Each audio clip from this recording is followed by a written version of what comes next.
आपने जब इन लोगों से ये कहा कि आप बंदूक छोड़ो और पेड़ लगाओ, तो क्यों वो आपकी बात मानेंगे? फर्स्ट टाइम तो मुझे एक पट्टी बांध के लेके गया था। एक सब लोगों ने आओ बैठो बैठो, है काय पट्टी बांध रखी है, खोल दो पट्टी। चंबल के 2-2, 4-4 फीट पे भी आपको नजर नहीं आएगा कि कहाँ क्या कंडीशन है। इस तरह के बने हुए थे। मतलब नक्सलियों ने ऐसे गड्ढे बना रखे थे, उनके अंदर भाले फिट कर रखे थे। हाँ हाँ। और ऊपर से कि किसी को दिखे नहीं, पत्ते डाल दिए, पेड़ के पत्ते, घास फूस वगैरह ऐसा धारदार नोकीले को लगा देंगे वो।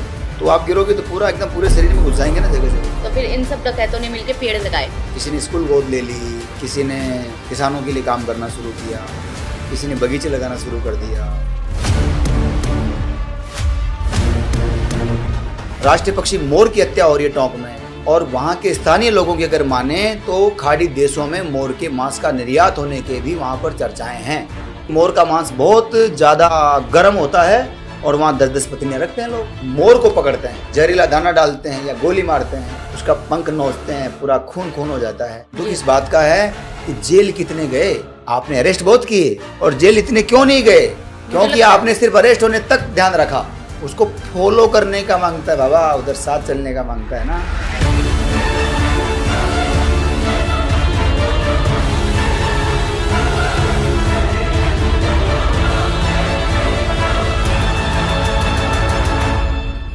माइनिंग तो डेंजरस है ही एनवायरनमेंट के लिए, माइनिंग रोकना भी बहुत डेंजरस है। नहीं संदेह रूप से।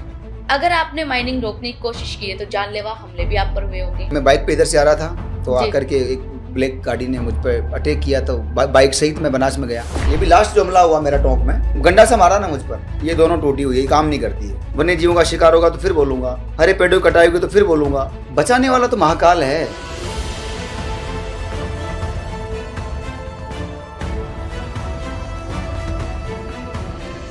क्लाइमेट चेंज की वजह से ऐसा क्या कुछ है जो हम खो चुके हैं? संयुक्त राष्ट्र पर्यावरण कार्यक्रम की अभी कुछ सालों पहले की रिपोर्ट है, विश्व के लगभग 10 लाख पेड़ पौधे और पशु पक्षियों की प्रजातियां समाप्त हो चुकी हैं। 10 लाख। एक सावन की डोकरी दिखती थी पहले, छोटा सा जीव होता था, हम उसे बोलते थे सावन की लाल रंग की, जो बूढ़ी माई बोलते थे हम लोग। बूढ़ी माई, वो तो दिखती नहीं है। कौवा होता था, कौवा बहुत कम हो गया। श्राद्ध में नहीं होता, अपना एक परंपरा है। आजकल तो लोग कौवा लेके घूमते हैं, कुछ लोग कि इसे खिला दो और पैसे दे दो।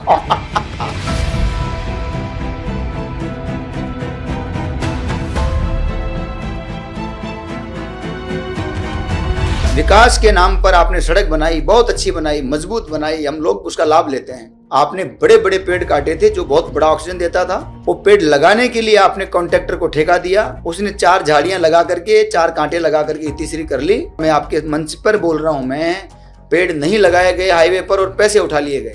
तो ये तो एक तरह से घोटाला हो गया।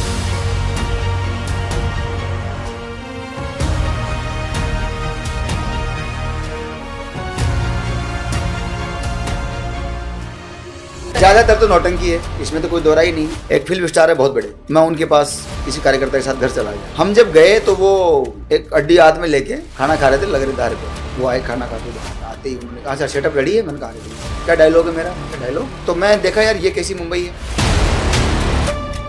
पेड़ लगा तो दिए, हाँ वो सभी पूछेंगे, लेकिन क्या वो प्रिजर्व भी करते हैं उस पेड़ को? वो सभी पूछेंगे क्योंकि वातावरण ऐसा बना हुआ है। एनजीओ गाली बन के रह गया आज।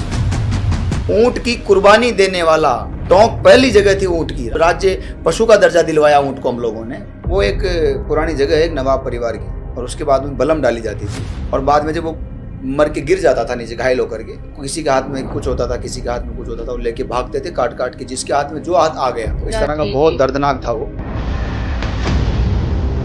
यहाँ आकर के कई लोग आपको धाराएं बताते हैं पर्यावरण की। एयर कंडीशन कमरे में बैठ के उनसे पूछो कोई बनास में गया है क्या? उनसे पूछो कभी किसी वन्य जीव का शिकार बचाया है क्या?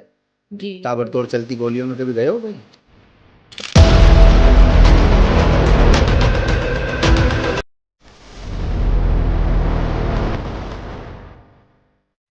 दोस्तों, 5 जून को हर साल विश्व पर्यावरण दिवस मनाया जाता है। आप और हम एक पेड़ लगाकर उसे बड़ा कर लें तो उसे अपनी बहुत बड़ी अचीवमेंट समझते हैं। लेकिन आज मैं आपको एक ऐसे शख्स से मिलवाना चाहती हूँ जिन्होंने पिछले 30 सालों में 1.5 करोड़ से ज्यादा पेड़ लगाए हैं। माने हर साल 5 लाख पेड़। कह सकते हैं कि सुंदरवन जैसा जंगल तो इस शख्स ने अपने दम पर खड़ा कर दिया। ये है tree man of India Vishnu Naba, जो एक एनवायरमेंटलिस्ट हैं। अमृता देवी बिश्नोई और राजीव गांधी पर्यावरण पुरस्कार समेत 150 से ज्यादा अवार्ड उन्हें मिल चुके हैं और हाँ, 3 बार उन पर माइनिंग माफियाओं ने जानलेवा हमले भी किए हैं। फिर भी वो रुके नहीं और डाकुओं, नक्सलियों से लेकर फिल्म स्टार्स तक सबको अपने ग्रीन मिशन का हिस्सा बनाया। उनकी अपनी कहानी भी किसी फिल्म स्टोरी से कम नहीं है। इसलिए मैं ये चाहती हूँ कि आप इस पॉडकास्ट को पूरा देखें। मैं वादा करती हूँ कि ये आपको अब तक का सबसे बेस्ट पॉडकास्ट लगने वाला है। तो आज हमारे साथ है ट्री मैन विष्णु लांबा। 1.5 करोड़ से भी ज्यादा पेड़ ये लगा चुके हैं। और सबसे पहले मैं आपको कॉन्ग्रेचुलेशंस कहना चाहूंगी कि आप इतना अच्छा काम कर रहे हैं। मैं आपसे ये पूछना चाहूंगी कि जैसे ट्री मैन ऑफ इंडिया आप बने, इसकी कहानी हम जानेंगे, लेकिन सबसे पहले बहुत ही इंटरेस्टिंग सवाल से मैं शुरू करूंगी। आपने अपने ग्रीन इंडिया कैंपेन में चंबल के डाकू और नक्सलियों को इन्वॉल्व किया, वो कैसे किया? देखिए, चंबल के पूर्वदस्युओं को पहले बसाया बीहड़ अब बचाएंगे बीहड़ कार्यक्रम के माध्यम से हम लोगों ने एक प्रयास शुरू किया और फिल्म पान सिंह तोमर से मैं प्रभावित हुआ, जो इसमें इरफान भाई का विशेष योगदान था। 2 साल की एक मेहनत हुई, वहाँ पर जाना हुआ और उनके बीच रहना हुआ, उन्हें समझाना हुआ, उन्हें समझना हुआ और ये तय हुआ कि हम जयपुर में 38 पूर्व कुख्यात जो डकैत थे, दस्यु थे, उनको हमने आमंत्रित किया, बुलाया, एक संकल्प लिया हम लोगों ने और उसके बाद में सभी ने अपना अपना कार्य बांटा। कहीं जंगल लगाए उन लोगों ने, अवैध खनन को रोकने में हमारी मदद की डकैतों ने और उन लोगों ने, डकैत तो समाज कहता है, बाकी वहाँ डकैत तो मुझे कभी मिले नहीं, मेरे लिए तो सब सामान्य बहुत प्यारे इंसान थे। लेकिन जब आप डकैतों के पास गए तो चंबल और नक्सली एरिया, हाँ, तो इन दोनों में फर्क क्या था? हाँ, वही मैं बता रहा हूँ कि वहाँ पर रहने का मौका मिला, समझने का मिला। जयपुर में संकल्प हुआ कि अवैध खनन के नाम पर एक कंकर नहीं उठेगा, अवैध शिकार के नाम पर एक चींटी नहीं मरेगी, हरे पेड़ों की कटाई के नाम पर एक पत्ता नहीं कटने देंगे। किसी ने गोद लिया, किसी ने स्कूल को, किसी ने गौशाला खोली, सब शुरू हुआ। वो अनुभव मेरे पास में था। अभी वापस शुरू हुआ, नक्सलियों वाली जो चर्चा शुरू हुई, माननीय प्रधानमंत्री जी की दृढ़ इच्छा शक्ति के कारण और माननीय गृह मंत्री जी ने ये स्पष्ट किया कि 31 मार्च 2026 तक भारत माओवाद मुक्त हो जाएगा और ये अच्छी बात थी। और विशेष आभार CISF जैसे संगठनों का, CRPF, उन सब लोगों का कि उन्होंने इस कार्य में बहुत सहभागिता निभाई। जिन लोगों को समझ में आया वो ठीक है, जिनको नहीं आया तो उस तरह की घटनाएं भी हुई। लेकिन वन बंधु और वन मित्र बना करके क्या इनको समाज की मुख्य धारा में लाते हुए हम लोग जोड़ने का काम कर सकते हैं, ये प्रयास हमने किया। DIG CISF आदरणीय निर्विकार साहब को ये पता था खासतौर से कि मैं चंबल के पूर्वदस्युओं में काम कर चुका हूँ।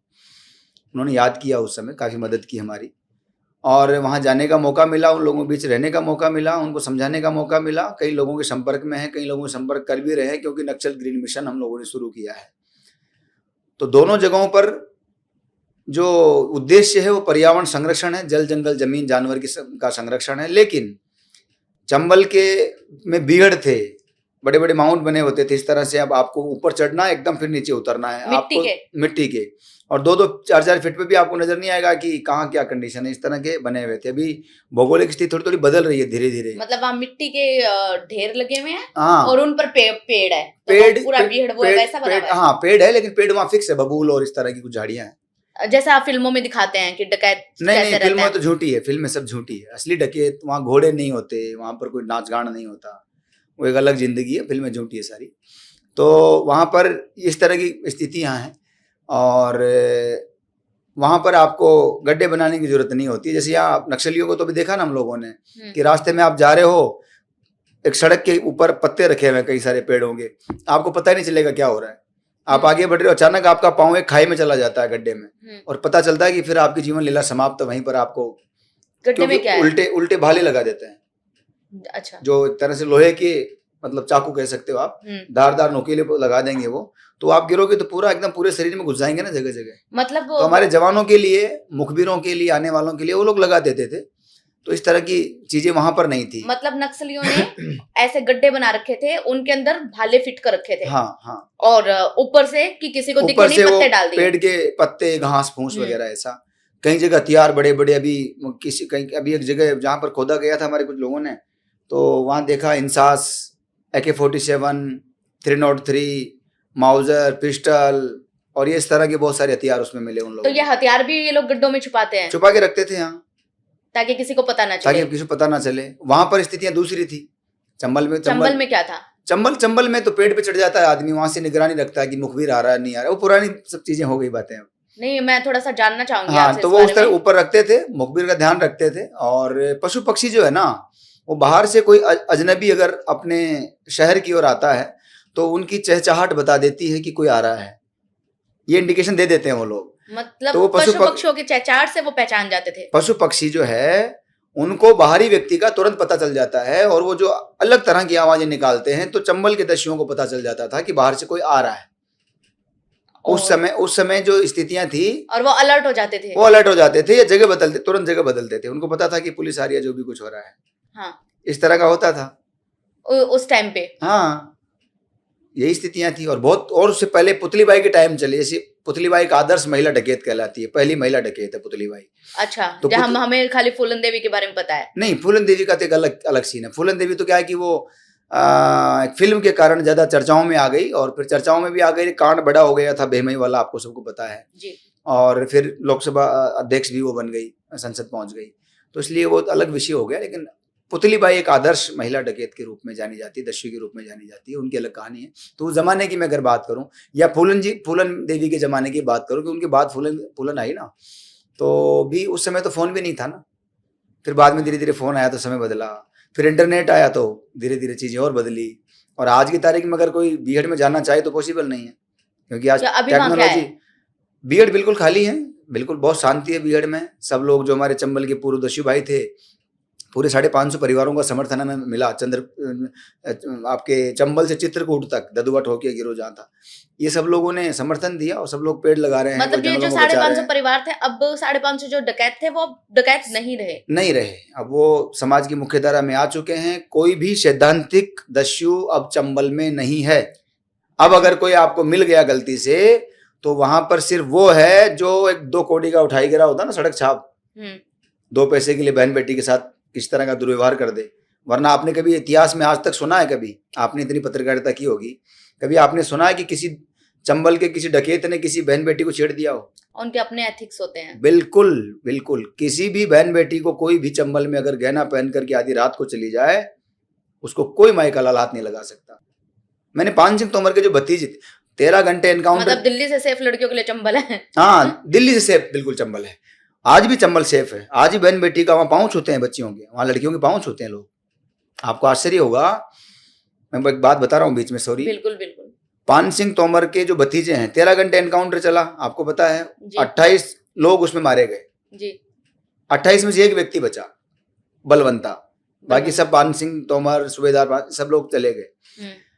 बलवंता भी मौजूद है इस समय, मेरी बात होती रहती है, अभी मैं करा सकता हूँ आपसे बात जी। ये सब लोग समझ रहे हैं आप। तो बलवंता ने मुझे कहानी बताई थी, गलती से एक दिन किसी का लड़के का अपहरण कर लिया जी, कि करना था भाई, क्या करें, अपहरण कर लिया। तो वो जो लड़की थी, उस लड़की ने बलवंता का हाथ पकड़ करके कहा, वहां पाँव पूजने की परंपरा है, बहन जो है ना पाँव पूजती है भाई। तो उन्होंने कहा पाँव कौन पूजेगा इसका? वो इंटरव्यू में बोल रहे हैं, मेरा इंटरव्यू है यूट्यूब पे उसमें जी। तो बलवंता घबरा गया कि मतलब किसी आदमी होता तो गोली मार देता हो, लेकिन महिला के सामने, मतलब महिलाओं का इतना सम्मान है कि हिम्मत नहीं होती बंदूक उठाने की, आप समझ रहे हैं जी। तो उन्होंने हाथ जोड़ के पाँव पकड़ लिए उसके लड़की के और आवाज लगाई कि कहाँ ले गए तुम अपहरण करके। तो पता चला बहुत दूर निकल गए थे। सीटी बजाई उन्होंने जी। सारे वापस आए, उसको भाई को छोड़ा, दूल्हे को अच्छा। और उसको पाँव पकड़ के हाथ जोड़े कि माफी चाहते हैं ना, उसको 1100 रुपए भी मतलब दे, मतलब डाकू उठाने आए और उल्टा पैसे देके गए। ऐसी घटनाएं बहुत मिलेगी आपको चंबल में। मतलब बहुत लोगों को देखा मैंने। गब्बर सिंह आप जानते हो जी। शोले फिल्म ने भले ही बदनाम कर दिया होगा। गब्बर हमारे जब भी जयपुर कार्यक्रम में आए थे, उसमें गब्बर सिंह एग्जैक्टली डाकू थे जो हाँ थे, बिल्कुल थे। गब्बर 2 गब्बर हुए हैं अलग अलग जगहों पर, एक बहुत पहले हुए, एक अलग हुए। ये जो गब्बर थे, ये जयपुर आए थे। प्रीतम सिंह असली नाम है उनका। ओके। तो फिल्म में रखा गब्बर सिंह, तो इसलिए वो बदनाम हो गए। खैर जो भी है, तो मेरा इंटरेस्ट इन डाकों की बातें करने में नहीं, मेरा इंटरेस्ट पर्यावरण में, इसलिए मैं थोड़ा कम बातें बता पा रहा हूँ। लेकिन मैं आपको बता दूं कि उन्होंने भी यहाँ यही सब कहा कि ना बसंती नचवाई, ना कभी घोड़े रखे, ये फिल्म ने बदनाम कर दिया। तो इसलिए कहने का मतलब है कि चंबल में और नक्सल एरिया में, चाहे वो दंतेवाड़ा हो, बस्तर हो, चाहे वो कोरबा हो, आसपास का कोई भी इलाका हो जी। उन सब जगहों पर, यही जगदलपुर हो स्पेशली, जहाँ भी चल रहा है। कल भी 27 नक्सलियों ने सरेंडर किया है झारखंड में। जी। भारत सरकार की बहुत अच्छी मुहिम है। नहीं, लेकिन आपने जब इन लोगों से ये कहा कि आप बंदूक छोड़ो और पेड़ लगाओ, तो शुरू क्यों में- वो आपकी बात मानेंगे और नहीं, कैसे उन्होंने आपकी शुरू बात में मानी? मुश्किल था। देखिए उनके पास बहुत बड़ा अनुभव है। उनको ये तो समझ में आ गया कि आदमी मरने तो आया नहीं है, जी। ना इसका कोई स्वार्थ है। जब पहली बार आपसे मिले तो क्या रिएक्शन था, क्यों आपकी बात सुनते वो? फर्स्ट टाइम तो मुझे एक पट्टी बांध के लेके गया था, एक आंखों में पट्टी बांध के लेके गया था मुझे कौन? अंदर। एक डकैत था। अच्छा, आपने पहले किसी डकैत को अप्रोच किया कि मेरे को डकैतों के पास जाना है? हाँ, जो पूर्व दस्यु था एक, उससे हमने बात ठीक है। करी, लेकिन वो मिलते नहीं थे आसानी से ऐसे। वो हाँ। लेके गए, बहुत दूर तक हम लोग गए, काफी और टाइम आंख पे तक। पट्टी बांधे बांधे? हाँ, और मेरे साथ वाले कुछ थे, उनमें से 4-5 कार्यकर्ता तो आ गए कि हाँ। बस आप ही संभालो ये हाँ, तो समाज वही तो सेवा। आपको डर नहीं लगा?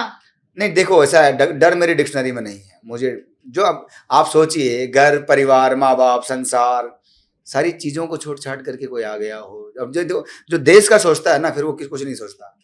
तो आप जब जंगल में गए तब डर कैसा मैं जानता नजारा ही नहीं था? क्या होता है। जब आपकी पट्टी खोली, कौन था आपके सामने? मेरे सामने कई सारे 8-10 डकैत थे, बंदूकधारी। बंदूक लेके बैठे थे? हाँ, सब बंदूकें थी सबके तो पास। उनको देख के आप डरे नहीं? नहीं, मैंने कहा ना, डर मुझे नहीं लगता। और उन लोगों का क्या रिएक्शन था? पूछा नहीं क्यों आए हो, क्या करने? बहुत अच्छा, सब लोगों ने, आओ बैठो बैठो, काय पट्टी बांध रखी है, खोल दो पट्टी, बिठाओ बिठाओ, या को बिठाओ, आजा बेटा बैठ जा। बिठाया, तो खाना वाना खिलाया और बहुत अच्छी सेवा की। और उनको पता था कि ये शाकाहारी है। मैंने पूछा कि, तो उन्होंने, उनमें 2-3 मांसाहारी भी थे कोई। जी। तो उन्होंने कहा तुम तो पंडित लगा था मेरे को, मतलब तुम ब्राह्मण टाइप लग रहे हो मुझे। तो मैंने कहा हाँ, थोड़ा ऐसे ही। तो बोले ठीक है। तो उस दिन से ही धीरे धीरे जुड़ना हुआ, एक से बहुत लोगों से मिला उस दौरान। फिर जो बाहर आ चुके थे शहरों में, गाँव में, आसपास खेतों में, बीहड़ में, गांव खेड़े में जो रहते थे, उनके पास से मिलना हुआ। मलखान सिंह से मिले, मोहर सिंह, सरू सिंह, पान सिंह का भतीजा बलवंता, मुन्ना सिंह, रेणु यादव, सरला जाटव, आपके वो सीमा तो परिहार। ये सब आसपास ही थे? नहीं, बहुत दूर दूर। अरे बाप रे, आसपास कहाँ, 2 साल लग गए पकड़ने में सबको। इन सबको 2 साल में आपने कन्वेंस किया? हाँ हाँ। और फिर सबको जयपुर बुलाया? हाँ। तो जब आपने इन्हें कन्वेंस किया और उसके बाद आपने जयपुर बुलाया, तो उसके लिए फिर आपने पहले गवर्नमेंट को भी बताया होगा कि ऐसे ऐसे डाकू आने हाँ, मैंने गवर्नमेंट को, मतलब ये सरेंडर कर चुके थे, इसलिए मैं गवर्नमेंट को बताने की कोई ऐसी खास बात नहीं थी। लेकिन फिर भी मुझे लगा, क्योंकि पुलिस डिपार्टमेंट के साथ मैं जुड़ा हुआ हूँ और उनके साथ भी खाकी वॉरियर्स कैंपेन हम करते हैं कई सालों से, मेरा फर्ज बनता था। मैंने लोकल एसपी को वैसे ही निमंत्रण दिया मैंने जी। तो एसपी तो एसपी होता है ना, वो आपके जानकार होगा, अलग बात है, लेकिन वो एक एसपी भी है। उन्होंने तुरंत प्रभाव से उस पर लिख दिया अपने नीचे के स्टाफ को कि व्यवस्थाएं देखिए। तो फिर मैंने पूछा कि ये आपने तो, मैंने तो आपको निमंत्रण देने आया था, आपने तो और कार्रवाई शुरू कर दी। तो उन्होंने बोला नहीं, कार्रवाई करना अच्छी बात है, आप भी एक पत्र दोगे तो अच्छा रहेगा। तो हमने पत्र दिया तो पुलिस बहुत बड़ी मात्रा में थी जी। और जो हथियार थे उनके साथ में, वो तो लेकर रखवा लिए गए थे, एक जगह की जरूरत नहीं यहाँ पर तो जी। और एसपी साहब को मैंने आग्रह किया था कि, मतलब अपने हथियार लेके आए थे? बंदूकें तो सबके पास रहती है ना, वो तो मतलब बंदूकें उनकी सुरक्षा के लिए है ना, वो अब वो वाला काम नहीं रहा पहले। मतलब अगर उन्होंने सरेंडर भी कर दिया तो भी वो, हाँ, लाइसेंस सबके पास लाइसेंसी बंदूकें हैं। हाँ, लेके आए थे 58 लगभग मेरे ख्याल से उस समय सबके पास बंदूकें थी जी। सब रखवा दी थी हम लोगों ने। एक डकैत लास्ट में आया था, कोई थोड़ा देर लेट हो गया था प्रोग्राम में, आधा 1 घंटा, वो जरूर डायरेक्ट लेके पहुंचा था, तो एक बंदूक थी मौके पर, बाकी तो थी नहीं। और पुलिस बहुत सारी थी वहां पर, मीडिया दुनिया भर का था, देश से बाहर विदेशी मीडिया आया था, बहुत कुछ था। तो हम तो जानते नहीं थे, हमारे पास तो नोकिया 11 से टूटा हुआ फोन था, सूतली से बांध रखा था हमने। तो वो तो जुनून से काम हुआ, बाकी तो कैसे ठाकुर जी ने पार लगा दी, वरना ऐसे संभव नहीं था वो काम। तो फिर इन सब डकैतों ने मिलके पेड़ लगाए? सब ने पेड़ लगाना शुरू किया। किसी ने स्कूल गोद ले ली, किसी ने किसानों के लिए काम करना शुरू किया, किसी ने बगीचे लगाना शुरू कर दिया, लेकिन जैसे हम गौशाला खोल ली। चंबल के डकैतों की बात करें, नक्सलियों की बात करें, तो डकैत तो सरेंडर कर चुके थे, नक्सली जो है वो तो अभी भी एक्टिव थे, मतलब अभी भी लगभग। हाँ, तो फिर उस एरिया में जाना कितना खतरनाक था? और जब नक्सलियों को आपने मनाया तो क्या उन्होंने आपकी बात सुनी? चंबल के दस्युओं का अनुभव और एक हौसला अफजाई हुई जब ये काम सफल हो गया चंबल के डकैतों का काम जब मैंने हाथ में लिया और उसके लिए मैं प्रयास कर रहा था, आपको आश्चर्य होगा कि बड़ी बड़ी ताकतें घबरा गई। जो थे ना हमारे आसपास, लगता था कि ये साहब हमारा साथ देंगे, ये मंत्री जी हमारे साथ रहेंगे, और सबकी फट गई, हालत खराब हो गई। एक भी हिम्मत नहीं जुटा पाया साथ लगने के लिए जी। और जब सक्सेस हो गया प्रोग्राम, आपको आश्चर्य होगा, उस समय केंद्रीय पर्यावरण मंत्री थे जी, उनको मैं इस कार्यक्रम में शामिल करने के लिए मुंबई चक्कर काटता रहा, पुणे चक्कर काटता रहा, दिल्ली चक्कर काटता रहा, वो जयपुर आए तो जयपुर चक्कर काटता रहा, कई लोगों की अप्रोच लगाता रहा कि इतना बड़ा इनिशिएटिव है, सारी दुनिया इसकी ओर देख रही है, इसमें जुड़ना चाहिए, लेकिन वो नहीं जुड़ पाए, नहीं, डर गए। लेकिन जब सफल हुआ तो फिर मेरे कई सारे राज्यपाल थे, उन्होंने फोन करके बुलाया, एक कोई 2-4 बड़े मिनिस्टर थे, उन्होंने, कई नेताओं ने, अधिकारियों, सबने अप्रिशिएट किया कि बहुत अच्छा किया। तो मेरा ऐसा थोड़ा एक मन में रहा कि इन लोगों को मुझे मतलब खूब बताया मैंने, साथ देना चाहिए था, साथ दे नहीं पाए सब लोग। खैर बाद में सब लोग आगे आए, जुड़े और अप्रिशिएट किया। वहाँ से प्रेरित होकर के मुझे लगा कि ये रोज अखबारों में हम पढ़ते थे कि नक्सलियों ने आज दंतेवाड़ा में ऐसा किया, आज सेना के जवानों के साथ ही मुठभेड़ हुई, ये हुआ वो हुआ। तो मेरे को बड़ा दुख होता था कि सेना के जवानों के खिलाफ कौन है जो बोल रहा है। धीरे धीरे हमने पता किया, पता चला, बालक बुद्धि होती है ना, तो पता चला कई सालों पहले कि अपने ही लोग हैं जिन्होंने जल जंगल जमीन के चक्कर में ये कर रखा है जी। एक सुकमा में एक हमला हुआ था सैनिकों पर उन दिनों जी। मैंने राष्ट्रपति महोदय को पत्र लिखा था उस समय।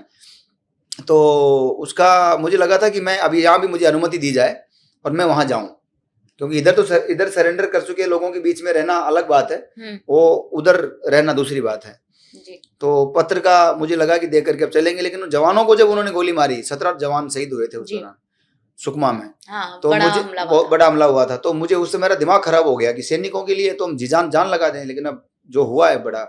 खैर अभी जैसे ही माननीय प्रधानमंत्री जी का ये इच्छा संकल्प और आगे बढ़ा और माननीय गृह मंत्री अमित शाह जी ने जब ये स्पष्ट किया कि 31 मार्च 2026 को भारत माओवाद मुक्त हो जाएगा, तो तब मुझे बड़ा हौसला मिला जी। ये बहुत अच्छी मुहिम है। और देखो ये बड़ा कलंक था हमारे, है ना, माओवाद का, नक्सलवाद का। लेकिन फिर आप वहां पहुंचे कैसे? मैं पहुंच गया तुरंत जैसे ही मुझे पता मतलब चला। आपने, आपको गवर्नमेंट ने इनवाइट किया या मुझे सीआईएसएफ का ज्यादा सहयोग मिला इसमें। सीआईएसएफ के हमारे आदरणीय डीआईजी निर्विकार साहब का सहयोग मिला। उन्होंने कहा कि ठीक है आ जाओ, बहुत अच्छा है। मतलब आपने खुद अप्रोच किया और फिर उन्होंने आपको उन्होंने बुला लिया, सहयोग भी किया। और फिर नक्सलियों से आपकी मीटिंग कैसे हुई? मीटिंग जहां पर भी जाना था वहां जाते रहे, पत्रकारों के माध्यम जाते रहे, स्थानीय लोगों के माध्यम जाते रहे। जवानों ने बताया कि कैसे आप किस व्यक्ति से मिल सकते हो, कौन जो सरेंडर कर चुका उनसे मिलना तो बहुत आसान है, जो नहीं कर रहे उन लोगों के लिए थोड़ा संघर्ष रहा। लेकिन चंबल के डाकुओं ने तो आपका वेलकम किया। नहीं, उन्होंने भी किया, बहुत अच्छा किया। नक्सलियों में देखो, मैं माफ कीजिएगा, पता नहीं लोग मुझे देख करके चैनल पर कैसा सोचेंगे। सच में मुझे लगता है थोड़ा सोच का, थोड़ा समझने की गलती रही इतिहास में। जल जंगल जमीन की बात करने वाला कैसे अपराधी हो सकता है? आपसे कोई कुछ कह रहा था, आप सुने नहीं, इसलिए उसने बंदूक उठा ली, उसकी गलती थी। उसको बंदूक नहीं उठानी चाहिए थी, कानून के रास्ते चलना चाहिए था। मुझ पर भी 3-3, 4-4 बार हमले हुए हैं, आपको पता होगा। लेकिन जब उन्होंने ये लेकिन रास्ता ठीक नहीं था ना। और ताजुब देखिए, जवानों पर उठा लिया, हमारे अपने ही लोग आपस में एक दूसरे को, आप सोचिए ना, 12,000 ज्यादा लोग चले गए। ये जो अमित शाह जी ने किया है आज इतना बड़ा पुण्य का काम, मैं पुण्य ही कहूंगा इसको, गृह मंत्री जी ने किया है, भारत सरकार ने किया है। ये काम तो बहुत पहले भी हो सकता था। मैं कि सरकार के पक्ष नहीं ले रहा हूं, मेरा कोई बीजेपी कांग्रेस से लेना देना नहीं है, लेकिन मैं सिर्फ एक बात बता रहा हूं, जो कार्य आज अमित शाह जी ने किया है माओवाद मुक्त करके, प्रधानमंत्री की जो सोच थी वो पहले भी तो हो सकती थी, वो आज हुआ है ना। और फिर क्या आपके कहने पे नक्सलियों ने पेड़ लगाए? लगा रहे हैं, अभी लगाएंगे ना हम लोग। वन मित्र वन बंधु बनाएंगे। नक्सल ग्रीन मिशन हमने शुभारंभ कर दिया है। अभी रवीना टंडन जी हमारे महाराष्ट्र के फॉरेस्ट मिनिस्टर थे, सुधीर मुनगंटीवार साहब, और सब लोगों ने जयपुर में उसके पोस्टर का विमोचन किया है हमने 6 तारीख को जी। मैं वहां कोरबा में प्रेस कॉन्फ्रेंस करके आया हूँ। ओके, और कितने पेड़ लगाने वाले हैं? पेड़ कितने लगाने वाले हैं ये तो कोई आसान चीज नहीं है, ये तो बहुत पेड़ लगाने वाले हैं, वो मामूली हस्ती थोड़ी। कितने रिकॉर्ड 8 राज्यों में नक्सली फैला पड़ा है। 8 राज्यों में कितने पेड़ लगेंगे आप? 8 राज्यों के अंदर आप बिल्कुल सब जगह जा रहा हूं मैं, सभी जगह, सब जगह जा रहा हूं। तेलंगाना, आंध्र प्रदेश, उड़ीसा, महाराष्ट्र, गढ़चिरौली वाला महाराष्ट्र में पड़ता है, आपका जगदलपुर वाला ये दंतेवाड़ा, बस्तर, ये जो आपका छत्तीसगढ़ है, झारखंड है, ये सब जगहों पर जाने वाले हैं। बिहार उड़ीसा का पार्ट है। कब होने वाला आपका ये प्रोग्राम? सरकार बस सहयोग करे, सरकार अनुमति दे आगे के लिए। सरकार सहयोग करे। अभी जो लोग जेल तो नहीं कहूँगा, जो पुनर्वास केंद्रों में हैं, जैसे अभी बाबा राव ने सरेंडर किया है, पहले सतीश ने, देव जी ने किया सरेंडर, और भी लोगों ने किया है। बाकी और 100 लोग, सब लोग हैं, हिंडवा को तो गोली मारी थी, वो तो माना नहीं, समझ में नहीं आया, चीज़ों थोड़ी सी गलत अलग रास्ते पर चली गई थी। तो खैर जो भी है, मेरा ये इतना सा कहना है, ये सभी वन मित्र बने, वन बंधु बने, समाज की मुख्य धारा में रह करके, और सरकार ने इनके लिए रेड कारपेट बिछाया है। और छत्तीसगढ़ के जो गृह मंत्री हैं शर्मा जी, वो भी बहुत रुचि लेकर काम कर रहे हैं। सच में बहुत अच्छा लगा मुझे उनसे भी ये सब चीज़ें देख करके। तो मुझे लगता है कि ये सब समाज में रह करके जल जंगल ज़मीन की अपनी जो मांग है उसको बिल्कुल जारी रखें। इनके संरक्षण के उनका अधिकार है। हमारे नदी, पहाड़, झरने ये बचने चाहिए हमारे चीज़ें, लेकिन वो न्यायिक तरीके से बचनी चाहिए। तो हम चाहते हैं कि वो सभी जयपुर की धरती पर पधारें, उनका हम वेलकम करेंगे, और उन सभी को एक संकल्प करवा करके हम संविधान की पुस्तिका उन्हें भेंट करके, और संविधान सबसे बड़ी ताकत है। लोग संविधान को हल्के में ले लेते हैं। आपने भी कहा थोड़ी देर पहले, आपको डर नहीं लगा। आप देखिए, संविधान की ताकत हमारे साथ है, फिर डरने की जरूरत कहाँ पर है। लेकिन इसी संविधान की हम बात करते हैं और सरकार पे आते हैं। ठीक है, अभी अंडमान के बारे में आपने सुना होगा, अंडमान निकोबार आप गए भी हैं, और वहां पर प्रोजेक्ट्स चल रहे हैं, ठीक है, टूरिज्म के नाम पे और स्ट्रेटेजिक डेवलपमेंट के नाम पे। लेकिन एक मुद्दा ये भी उठ रहा है कि स्ट्रेटेजिक डेवलपमेंट करने के लिए, टूरिज्म के लिए, अंडमान को बेटर बनाने के लिए हम वहाँ की जो इकोलॉजी है, वहाँ का जो एनवायरनमेंट जितना भी ये है, मतलब उसको हम सेक्रीफाइस कर रहे हैं। तो क्या ऐसा है कि हमने वहाँ की जो इकोलॉजी है उसको ताक पे रख दिया है? ताक पे रख दिया ऐसा तो नहीं बोलेंगे, लेकिन हाँ, आपकी बात में बहुत सच्चाई है। और मैं इतना जरूर मानता हूँ, क्योंकि मेरा अच्छा अनुभव है अंडमान में, मैंने एक अच्छा खासा समय वहाँ गुजारा है जी। वीर सावरकर जैसे सपूतों को वहाँ श्रद्धांजलि देने का, उनकी इस तपोभूमि को नमन करने का अवसर मिला। देखिए, अंडमान जैसी जगहों पर विकास के नाम पर विनाश की ओर बढ़ते इन रास्तों पर हमें बहुत ज्यादा सोच समझकर कदम बढ़ाना होगा। आप ताजुब कीजिए, जरावा जनजाति के शायद 400 कुछ लोग हैं, वो मात्र वहां बचे जहां पर मानवीय हस्तक्षेप नहीं बर्दाश्त किया जा सकता। वो मैं भी मिला, 2-4 जरावाओं से मिला मैं भी रास्ते के अंदर, संयोगवश वो अचानक आ गए मेरी गाड़ी के आगे जी। मैं मिला उन लोगों से, वरना वहाँ अलाउ नहीं था जाना, वरना ना मेरा, मैं तो रास्ते से गुजर रहा था, अचानक वो सामने आ गए। तो ड्राइवर से पूछा कि ये बिल्कुल नंगे कौन खड़े हैं, बिल्कुल कपड़े सर पे नहीं है, कुछ नहीं है, और यहाँ मोरपंख टाइप कुछ लगा रखी थी। तो बोले यही जरावा है, आप शीशा बंद कर लीजिए गाड़ी का, अटैक भी कर सकते हैं। हमने बंद कर लिया शीशा, आगे बढ़े। अच्छा, वो उन लोगों ने आपको देखा? हाँ, देखा ना, बिल्कुल मेरे से आकर के उन्होंने पान मांगा, किसी ने पान खिला दिया, वो गलती से, खिलाना नहीं चाहिए वैसे, उनको दूर रहना चाहिए। इसीलिए तो सरकार का पूरा। तो वो क्या हिंदी बोलते हैं? नहीं, कुछ नहीं बोलते। उनको किसी ने, मेरे से पहले कोई गया होगा यात्री जी, तो उसने पान दे दिया होगा खाने के लिए। मेरे को ड्राइवर से मैंने पूछा क्या मांग रहा है, बोले पान पान पान कर रहा है। मैंने कहा ये मतलब, बोले इसको किसी ने पान खिला दिया होगा। मैंने कहा तो गलत तरीका है। तो फिर मेरे पास केले थे, मैंने कहा दे दूं, बोले नहीं मत दीजिए, सरकार का सख्त आदेश है, इनसे बात मत कीजिए, मत दीजिए। हमने नहीं दिया कुछ भी, आगे बढ़ गए जी।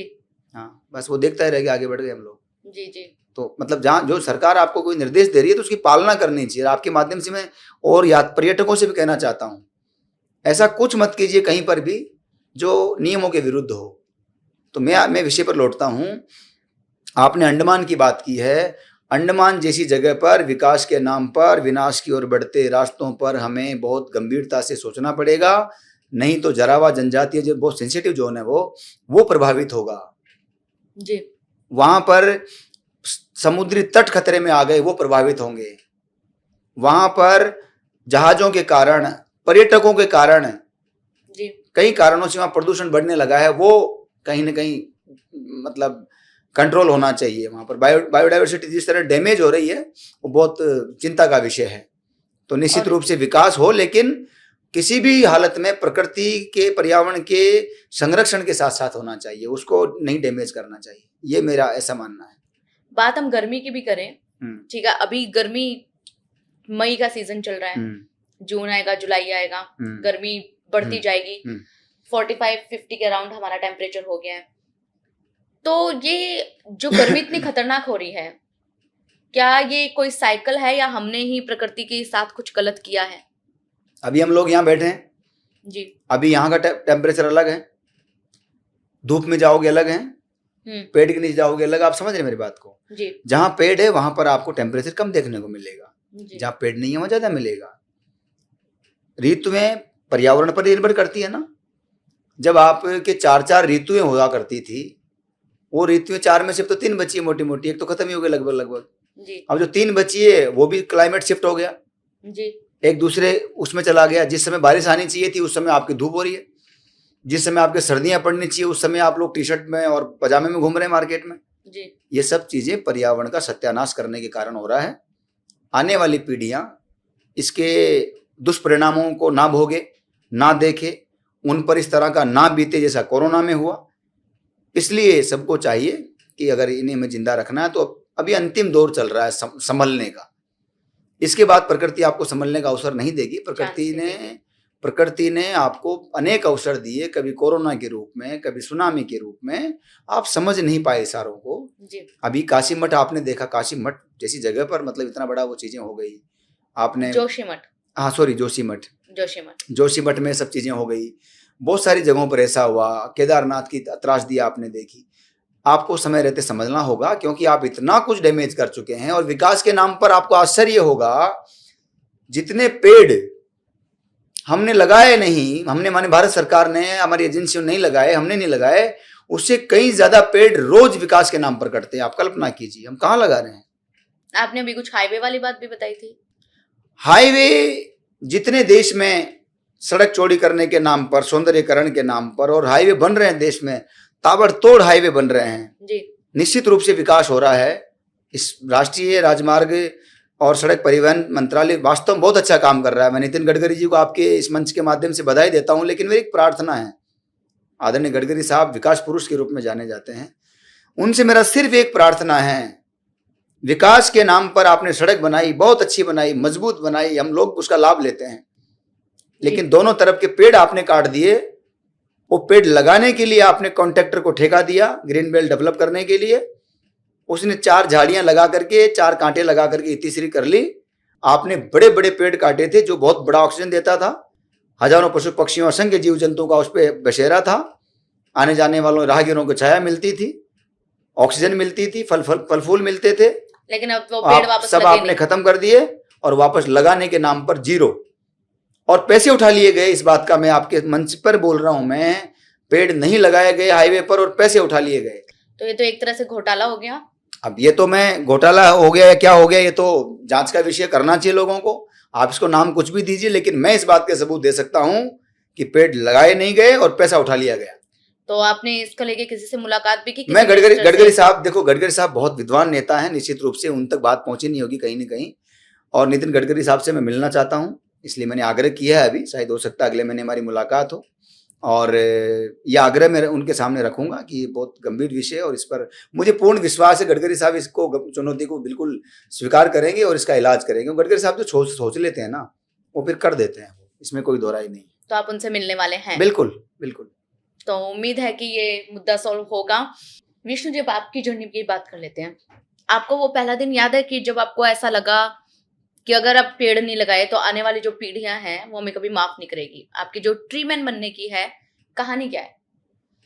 देखिए, मैंने जब 38 साल पहले, आप देखिए कि जन्म लिया गांव में, उन दिनों तो लांबा गांव में प्रदूषण नाम की कुछ चीज नहीं थी, इसलिए उसका कोई प्रश्न नहीं उठता है। 3-4 साल की उम्र में माँ को पौधा लगाते हुए देखता था। कहीं ना कहीं थोड़ा बहुत बच्चा वही जो देखता है वही करता है। 5-1 साल की उम्र में माँ के साथ मैंने पहली बार आम का पौधा लगाया, शुरुआत हुई। उस कहानी को मैं अक्सर कई बार बता चुका हूँ। 7-1 साल की उम्र में घर छूट गया, आश्रम चले गए, फिर कभी कहाँ, फिर कभी कहाँ, फिर कभी कहाँ, इस तरह जिंदगी चलती रही। उस समय वहाँ प्रदूषण नहीं था लांबा गांव में। आज भी मैं आपको आश्चर्य करेंगे, लोग जानेंगे तो शायद प्रेरणा लेंगे मेरे ग्रामवासियों से। मेरे गांव में बचपन में जहां पर एक फल का पौधा देखने को बड़ा मुश्किल था, वहां 1.5 लाख फ्रूट प्लांट तो श्री कल्पतरु संस्थान के माध्यम से किसानों ने गांव में लगवाए। और प्रधानमंत्री जी बोलते ना, आय 4 गुना करो, तो मेरे गांव के लोगों ने आय 4 गुना करके दिखाई। अभी 4 ट्रक तो अमरूद के उतरे हमारे यहाँ। अच्छा। गाँव के यहाँ किसानों ने, उनको हमने सम्मानित भी करवाया। 3-4 किसानों का नाम मैंने भेजा था, रिकमेंड किया था, उनका पास भी हुआ, जिन्होंने बहुत मेहनत की है। लांबा गांव? टोंक जिले में, राजस्थान में। टोंक में, अच्छा, वहाँ पानी वगैरह का? हाँ, पानी हमारे अच्छा है, पर्याप्त है। बिसलपुर की नहर भी आती है, हमारे कुएं भी हैं, तालाब है बहुत अच्छा, बावड़ियां हैं, नल है, बहुत अच्छी व्यवस्थाएं हैं। तो वहाँ प्रदूषण का नहीं था, तो मुझे पता ही नहीं था कि पौधा कोई परोपकार का भी काम है क्या। माँ ने लगवाया, मुझे अच्छा लगा, पता नहीं कि मुझे ऐसा लगा, मतलब मैं वही तो हूँ, मेरा ही है वो सब कुछ। तो वो आम का पेड़ पहली बार लगाया था, मुझे याद है। और उसके बाद फिर शुरुआत हुई, गांव में पौधे चोरना शुरू हुआ। तो चोरी का लालच पड़ गया ना, कि घर वालों से तो मांग नहीं सकते, घर वाले तो ये मानते थे कि क्या काम है ये, चल। तो अगर आपने प्लांट चुराए तो लगाते कहाँ थे? चुरा के अपने बाड़े में, जहाँ जानवर बांधते थे वहां लाके लगाता था। अच्छा। और एक ही गड्ढे में खूब सारे लगा देता था, मुझे क्या पता ये गड्ढे में इतने सारे नहीं लगाने। अच्छा। वो देखा मैंने सारा बचपन का। गाँव के जो कुत्ते बिल्ली वगैरह जो पैदा हो जाते हैं, छोटे छोटे बच्चे, वो सारे अपने घर में लाके रखता था, वही उन्हीं से खेलता था मैं, खिलौने वही थे अपने। तो इस तरह की जिंदगी रही। परिवार के संस्कार में वैष्णव कुल से आता हूँ, तो मेरे चाचा वगैरह को देखता था मैं, त्रिपुंड लगाना, बड़ी बड़ी जटा, ये सब चीजें, वही संस्कार पड़ गए। तो सन्यासियों की ओर चल पड़े आगे जा करके जी। तो जिंदगी इस तरह चलती रही। मेरा प्रदूषण का वहां लेना देना नहीं था, लेकिन जहाँ एक पेड़ नहीं था वहां पर आज लाखों पेड़ लग गए। किसानों ने अपना जीवन बदला, गांव में इतना परिवर्तन आया। आपको आश्चर्य होगा, कोरोना जैसी वैश्विक मानवीय आपदा में लोग मुंह बांध के और पता नहीं क्या क्या कर रहे थे। हमारे गांव में एक कोरोना केस नहीं आया, बताइए आप कैसे? पर्यावरण इतना हरा भरा है, सब लोग जागरूक इतने हैं, हरियाली इतनी है। सबने क्या सेफ्टी रखी या सब मस्त घूमते, सब सरकार के आदेश थे तो ठीक है, पालना की उसकी सब लोगों ने। पालना मतलब हमने किसी बाहरी को नहीं आने दिया अंदर जी, न बाहर यहाँ इधर जाने दिया। हमारे मतलब आपके गांव में अभी तक कोरोना का कोई केस था नहीं? कोई केस नहीं आया। वो पर्यावरण जागरूकता के कारण, लोगों की जागरूकता सजगता के कारण। तो मेरी प्रार्थना यह है कि अब जाकर के धीरे धीरे कुछ चीजें जो है वो, मुझे लगता है कि अगर हम आगे भी ध्यान रखेंगे उन चीजों का। लेकिन तो आपको ट्री मैन ऑफ इंडिया नाम कैसे मिला? ये तो प्रणब मुखर्जी की देन है। भारत के महान स्टोरी है उस बारे में? भारत के महान क्रांतिकारी परिवारों को तलाशने का काम 2 साल हुआ जी। मैं देश भर में भटकता रहा, ट्रेन के गटर में, डिब्बे में, छुपते छुपाते, बसों के लटकते। 2 साल लग गए, लगभग 58 क्रांतिकारी परिवार तलाशे। आपने सोचा क्यों कि मुझे और ये जो एनजीओ आपने बनाया, एनजीओ क्यों बनाया, कैसे बनाया? और दोनों चीजें अलग है। क्रांतिकारी परिवार, मैं जिस परिवार से आता हूं वहां पर मेरे घर की कच्ची दीवारों पर बचपन में मैंने देखा है, जो गोबर से लिपी हुई दीवारें थी, उस पे कांटे से, कील भी बड़ी बात थी, कांटे से मैंने देखा है भगवान कृष्ण की फोटो लगी है, राम जी की लगी है। वहां पर मैंने देखा है बिरसा मुंडा की भी लगी है, महाराणा प्रताप है, विवेकानंद है, वीर सावरकर है। आपके घर में? मेरे घर में ये सब मैं देखता था। वहां पर मेरी माता जी का ये सारा ज्यादा रहता था। अच्छा। माता जी, दादी जी, ये सब बहुत धर्मात्मा थे। मेरी दादी रामायण पढ़ते पढ़ते ही दुनिया से गई है। लेकिन क्रांतिकारी परिवार माइंडसेट किसका था, माँ का या दादी का? नहीं, वो तो चला आ रहा था। मेरे दादाजी गांव में पहली शाखा लगाने वाले थे, आरएसएस बैकग्राउंड से भी रहे हम लोग जी जी जी। और राणा प्रताप तो हमारे अन्नदाता है, राजस्थान में। राजस्थान के राणा प्रताप के बिना तो राजस्थान में कुछ नहीं। तो वहां पर ये सब चीजें हमने देखी जी। तो वो देखते थे हम, तो मेरे मन में था कि यार भगत सिंह की बात तो की जा रही, लेकिन भगत सिंह का परिवार कहाँ रहता है जी। अब बातें तो कर रहे हो आप, महाराणा प्रताप परिवार कैसे, कहाँ, बिरसा मुंडा परिवार, कोई प्रश्न था। बाद में आकर के आया, प्रेरणा मिली, एक जयपुर में कार्यकर्ता मिले, उन्होंने कहा यार शुरुआत कर दो तुम। किराया नहीं था, उन्होंने चारों ने उस समय मुझे याद है 700 रुपये से कुछ दिए थे जी। मैं चढ़ गया ट्रेन में, बस कई जगहों पर भटकता फिरा, 22 स्टेट में। लगभग मेरे ख्याल से 56 या 58 क्रांतिकारी परिवार हमें मिले, अलग अलग अनुभव मिले, उनको तलाशा। तत्कालीन राष्ट्रपति प्रणब मुखर्जी की सेवा में एक पत्र लिखा किसी के कहने पर जी। पहले हमने लिखा था कि इनकी डाटा दीजिए। सरकार के पास डाटा नहीं था कि क्रांतिकारियों के परिवार कहाँ रहते हैं, क्योंकि बहुत पहले की बात है, डाटा नहीं था। और जब उन्हें पता चला कि ऐसा ऐसा किया गया है, क्योंकि भारत में कई जगहों पर मैंने लगभग मतलब ज्यादा 50 जगह प्रोग्राम करवाए होंगे। क्रांतिकारी परिवारों को देश मिलना चाहता था, जनता बुलाना चाहती थी, आज भी बुलाती है। मतलब उनसे प्रणब मुखर्जी के पास ये बात पहुंचने से पहले 50 अलग अलग जगह पर कार्यक्रम हुए, लोग बुला चुके थे, क्रांतिकारी परिवारों बुला चुके थे। ठीक है। और जहां जहां गए वहां पर कई लोग मिले जो आज अच्छे पदों पर हैं जी। तो वो जो प्रणब दा के यहाँ से मैसेज हमारा जाना, पोस्ट कार्ड, और वहां से कॉल आना, और फिर हमारे एक मित्र थे नीलेश जी, हम लोग साथ मिलकर के और क्रांतिकारी परिवारों को लेके राष्ट्रपति भवन पहुंच गए जी 22 मार्च 2012 शायद, आई एम नॉट श्योर, जी 22 मार्च 2012 शायद हम लोग राष्ट्रपति भवन पहुंचे। प्रणवदा ने वहां पर, जो वहां के शहीद विष्णु गणेश पिंगले भगत सिंह के एक साथी क्रांतिकारी थे जी, उन्होंने परिचय के दौरान कहा कि ये वो लड़का है जो पौधा चोर, और उनको जो हम सबको लेकर आया है। हम सबको लेकर आया है। तो उन्होंने तुरंत कहा नहीं, दिस इज ट्री मैन। थोड़ा अंग्रेजी बोलते थे ना प्रणवदा, जी, महान विद्वान नेता, बहुत मतलब एक अपने उन्होंने आप आपका में- नाम चेंज किया, उन्हें तो अच्छा उन्होंने लगा। उन्होंने ट्री मैन का नाम दिया, उन्होंने पौधा चोर की जगह। अखबार पत्रकार जो थे, साथ में पत्रकार जो थे, उन्होंने उस दिन वही छापा हेडिंग। उस दिन से पौधा चोर की जिंदगी ऐसी बदली जी कि जो कोई सुनता नहीं था वो सुनने का पैसा दे रहा है, बुला रहा है। प्रणवदा का मैं आजन्म आभारी हूं। बाद में तो फिर सब लोगों को पता चला, शर्मिष्ठा दीदी को पता चला, शर्मिष्ठा मुखर्जी बहुत ही जबरदस्त विद्वान महिला है भाई। उन्होंने सोशल मीडिया पर प्रणवदा की बेटी, बेटी ट्विटर पे फॉलो भी करती हैं, हम देखते हैं एक दूसरे को काम देखते हैं और बहुत अप्रिशिएट करती हैं। बहुत बहुत विद्वान महिला है, बहुत अद्भुत। तो इस तरह से क्रांतिकारी परिवारों का जुड़ाव और इस तरह से पर्यावरण का, हमारी इच्छा थी कि भारत के जितने भी क्रांतिकारी 1857 से 1947 के हुए हैं उनके जन्म और बलिदान स्थल राष्ट्रीय स्मारक बने, और वहां सभी जगह पौधारोपण का काम कल्पतरु संस्थान करके अपनी ओर से श्रद्धांजलि व्यक्त करेगा। जी। ये और इस मांग ले। मुहिम में कितना सक्सेसफुल रहे आप? काफी जगहों पर हुए और अभी और लोगों के सामने भी हमने मांग रखी है, क्योंकि जो लोग हमारे साथ उस समय हमारे मुहिम का हिस्सा थे किसी न किसी रूप में, वो आज कई सारे अच्छे पदों पर गए हैं, तो उनसे भी हमने आग्रह और किया। अभी भी ये कैंपेन ऑनगोइंग है?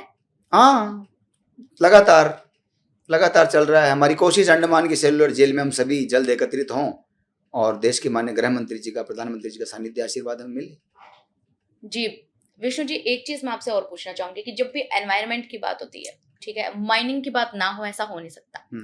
अलग अलग जगहों पे माइनिंग चल रही है। अभी बीच में अरावली वाला मुद्दा भी बहुत उठा था और बहुत डेंजरस है।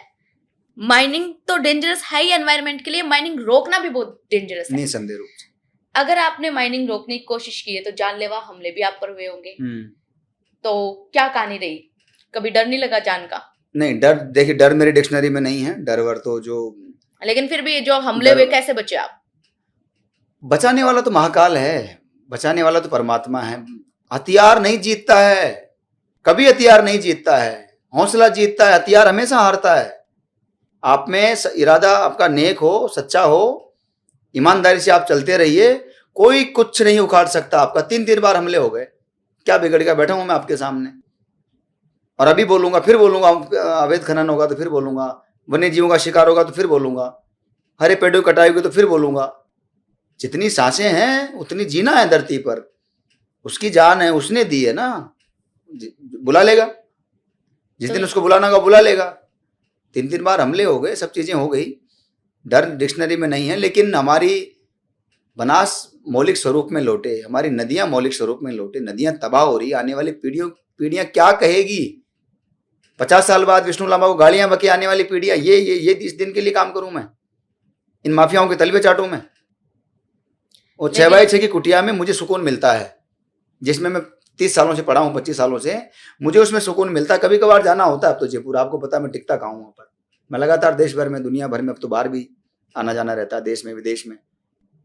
लेकिन इससे बदला क्या ऐसा कुछ हुआ है कि मतलब लोग कह देते ना कि एक पेड़ लगाने से क्या होगा? नहीं, बदला क्यों नहीं? लाखों लोग जुड़े हैं। आज श्री कल्पतरु संस्थान 150 से ज्यादा अभियान चला रहा है, 13 कंट्रियों तक अभियान चला रहा है, 22 स्टेट में अभियान चला रहा है, 7.5 लाख से अधिक वॉलेंटियर ऑन रिकॉर्ड बना चुका है, 1,60,00,000 से ज्यादा पौधे लगा चुका है। ये क्या कम है? तो लोग आपके कैंपेन में अभी इन्वॉल्व बहुत प्यार से जुड़ते हैं। मैं कह रहा हूं जनता ही संभाल रही है कल्पतरु संस्थान का कार्य, मैं सिर्फ निमित्त मात्र रह गया हूं।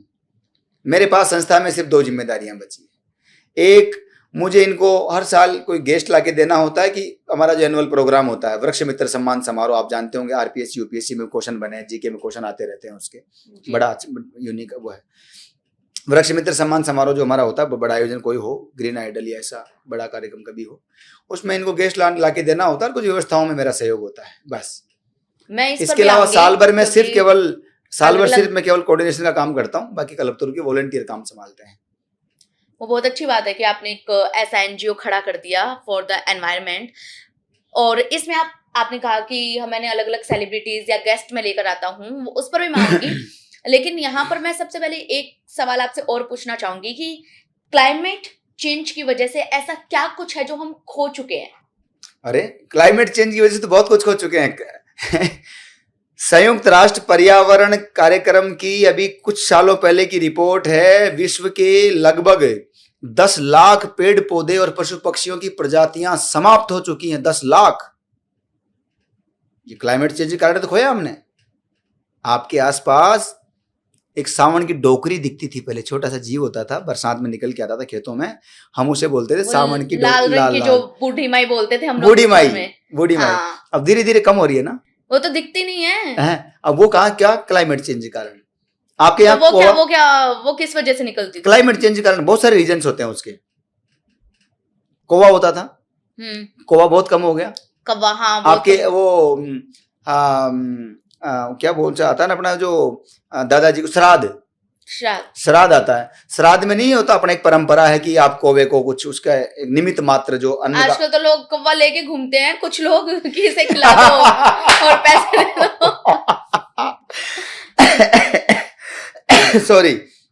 तो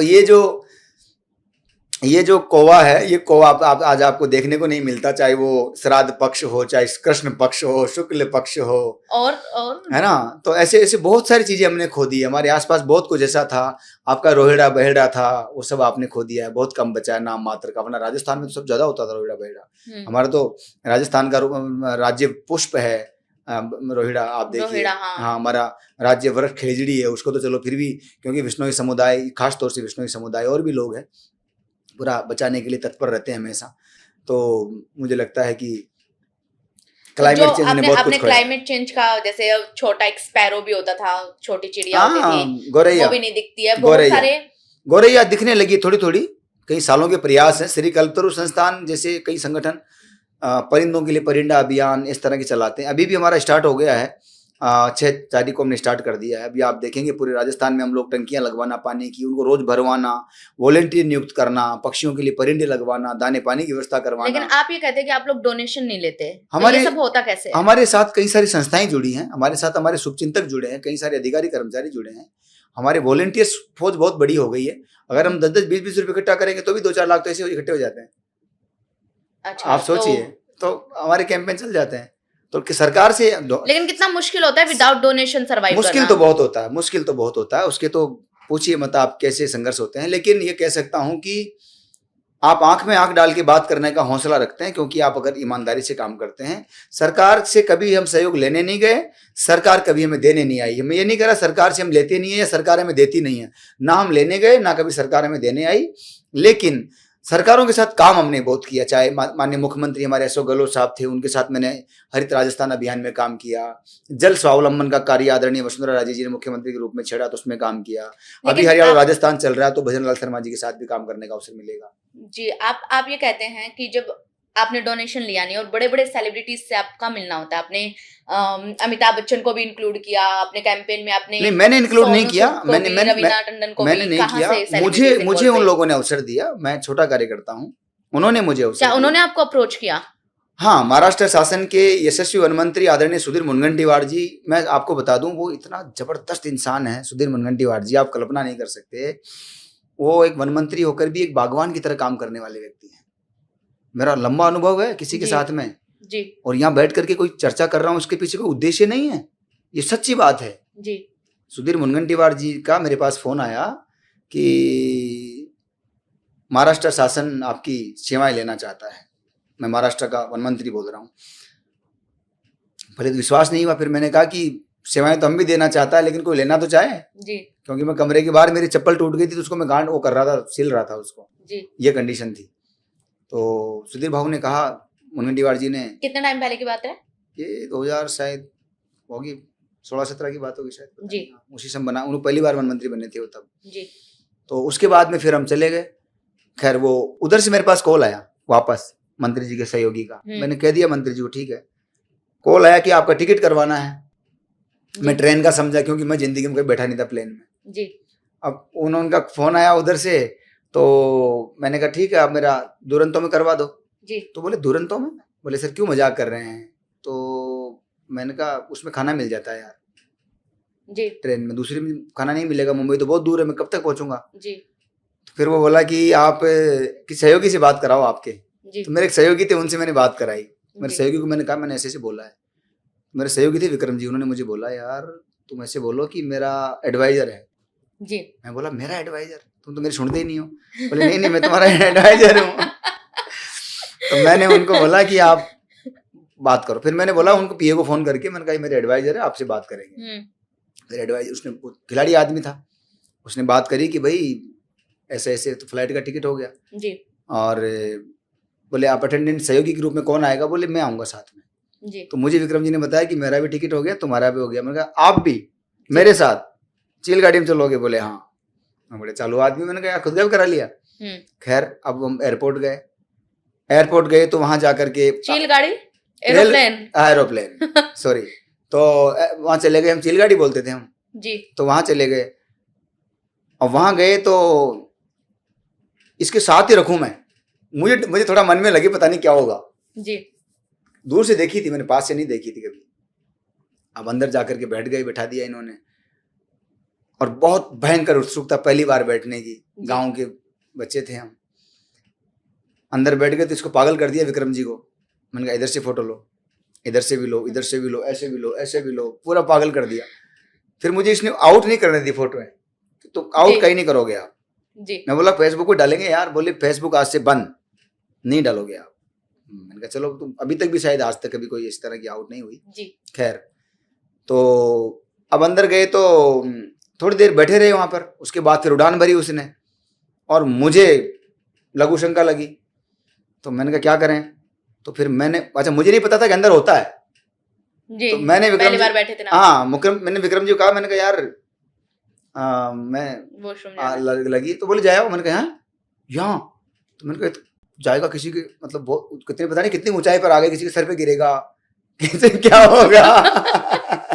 तो उन्होंने कहा यहाँ है व्यवस्था, अंदर वो सामने जाना है आपको जी। तो मैं चला गया। जैसे ही उठते ही मुझे याद आया कि अरे तेरी पैसे लगेंगे। मैं वापस नीचे बैठा। फिर बोला आपको तो लग रही थी ना, क्या हुआ? अरे मैंने कहा नहीं यार। फिर मैंने जब मुंबई पहुंच गए तब मैंने विक्रम जी को बोला, मैंने कहा अब जाके आऊंगा। बोले आप क्या हुआ, उधर तो गए नहीं, अब जाके आऊंगा। मैंने कहा पैसे लगते उसके, तुम पागल आदमी हो। बोले अच्छा मैं पागल हूँ? बोले तुम हो पागल, वहां पैसे नहीं लगते, फ्री में होता है वो। ये आपका फर्स्ट टाइम एक्सपीरियंस? तो मुझे पता नहीं था। तो मैं बैठा रहा 2 घंटे, मैंने अपने आप को कंट्रोल करके कि पैसे लग जाएंगे। यहाँ वो लड़कियां खड़ी रहती है ना, एरोस्टेज, मैंने कहा वो आएगी भी लेकर के कि लाओ 200 रुपए। तो ये आपकी फर्स्ट जर्नी थी। मुंबई पहुंचे जी। फिर मुंबई पहुंचे तो मंत्रालय से गाड़ी आगे लेने के लिए, सुधीर हमारे मनगंटीवार साहब के सहयोगी की। मंत्रालय गेट पे जैसे पहुंचा, अब मेरा ये जो जूता है वो नीचे तलवा उसका उतर गया, क्योंकि पुराना था जूता बहुत जी। तलवा उतर गया, तो जब चलूं तो ऐसे खुल जाए, जब चलूं तो ऐसे खुल जाए। तो मैं उसको जूते को रगड़ के चल रहा था, रगड़ के चल रहा था ये से, क्योंकि ऊपर हो रहा था बार बार जी। तो मंत्री जी के सहयोगी को मैंने फोन किया, अंदर एक संतोष जी हैं, बहुत प्यारे इंसान है। मैंने कहा यार वो एक फेविक्विक लेके आओ फटाफट। बोले क्यों, यहाँ कहाँ लेके आऊँ? मैंने कहीं से भी लाओ, तुरंत लेके आओ। मैंने कहा मैं यहाँ इस जगह हूँ, क्योंकि अंदर सारा मीडिया, मंत्री जी मुझे लेटर देंगे, रवीना टंडन जैसे लोग उधर जी। बताओ, अब रवीना ताई तो इतनी बड़ी सितारा है, रवीना ताई के नाम पर तो पूरा मीडिया आ जाता है। आप ताई बोलते हैं? ताई मतलब बड़ी बहन, महाराष्ट्र में ताई बोलते हैं।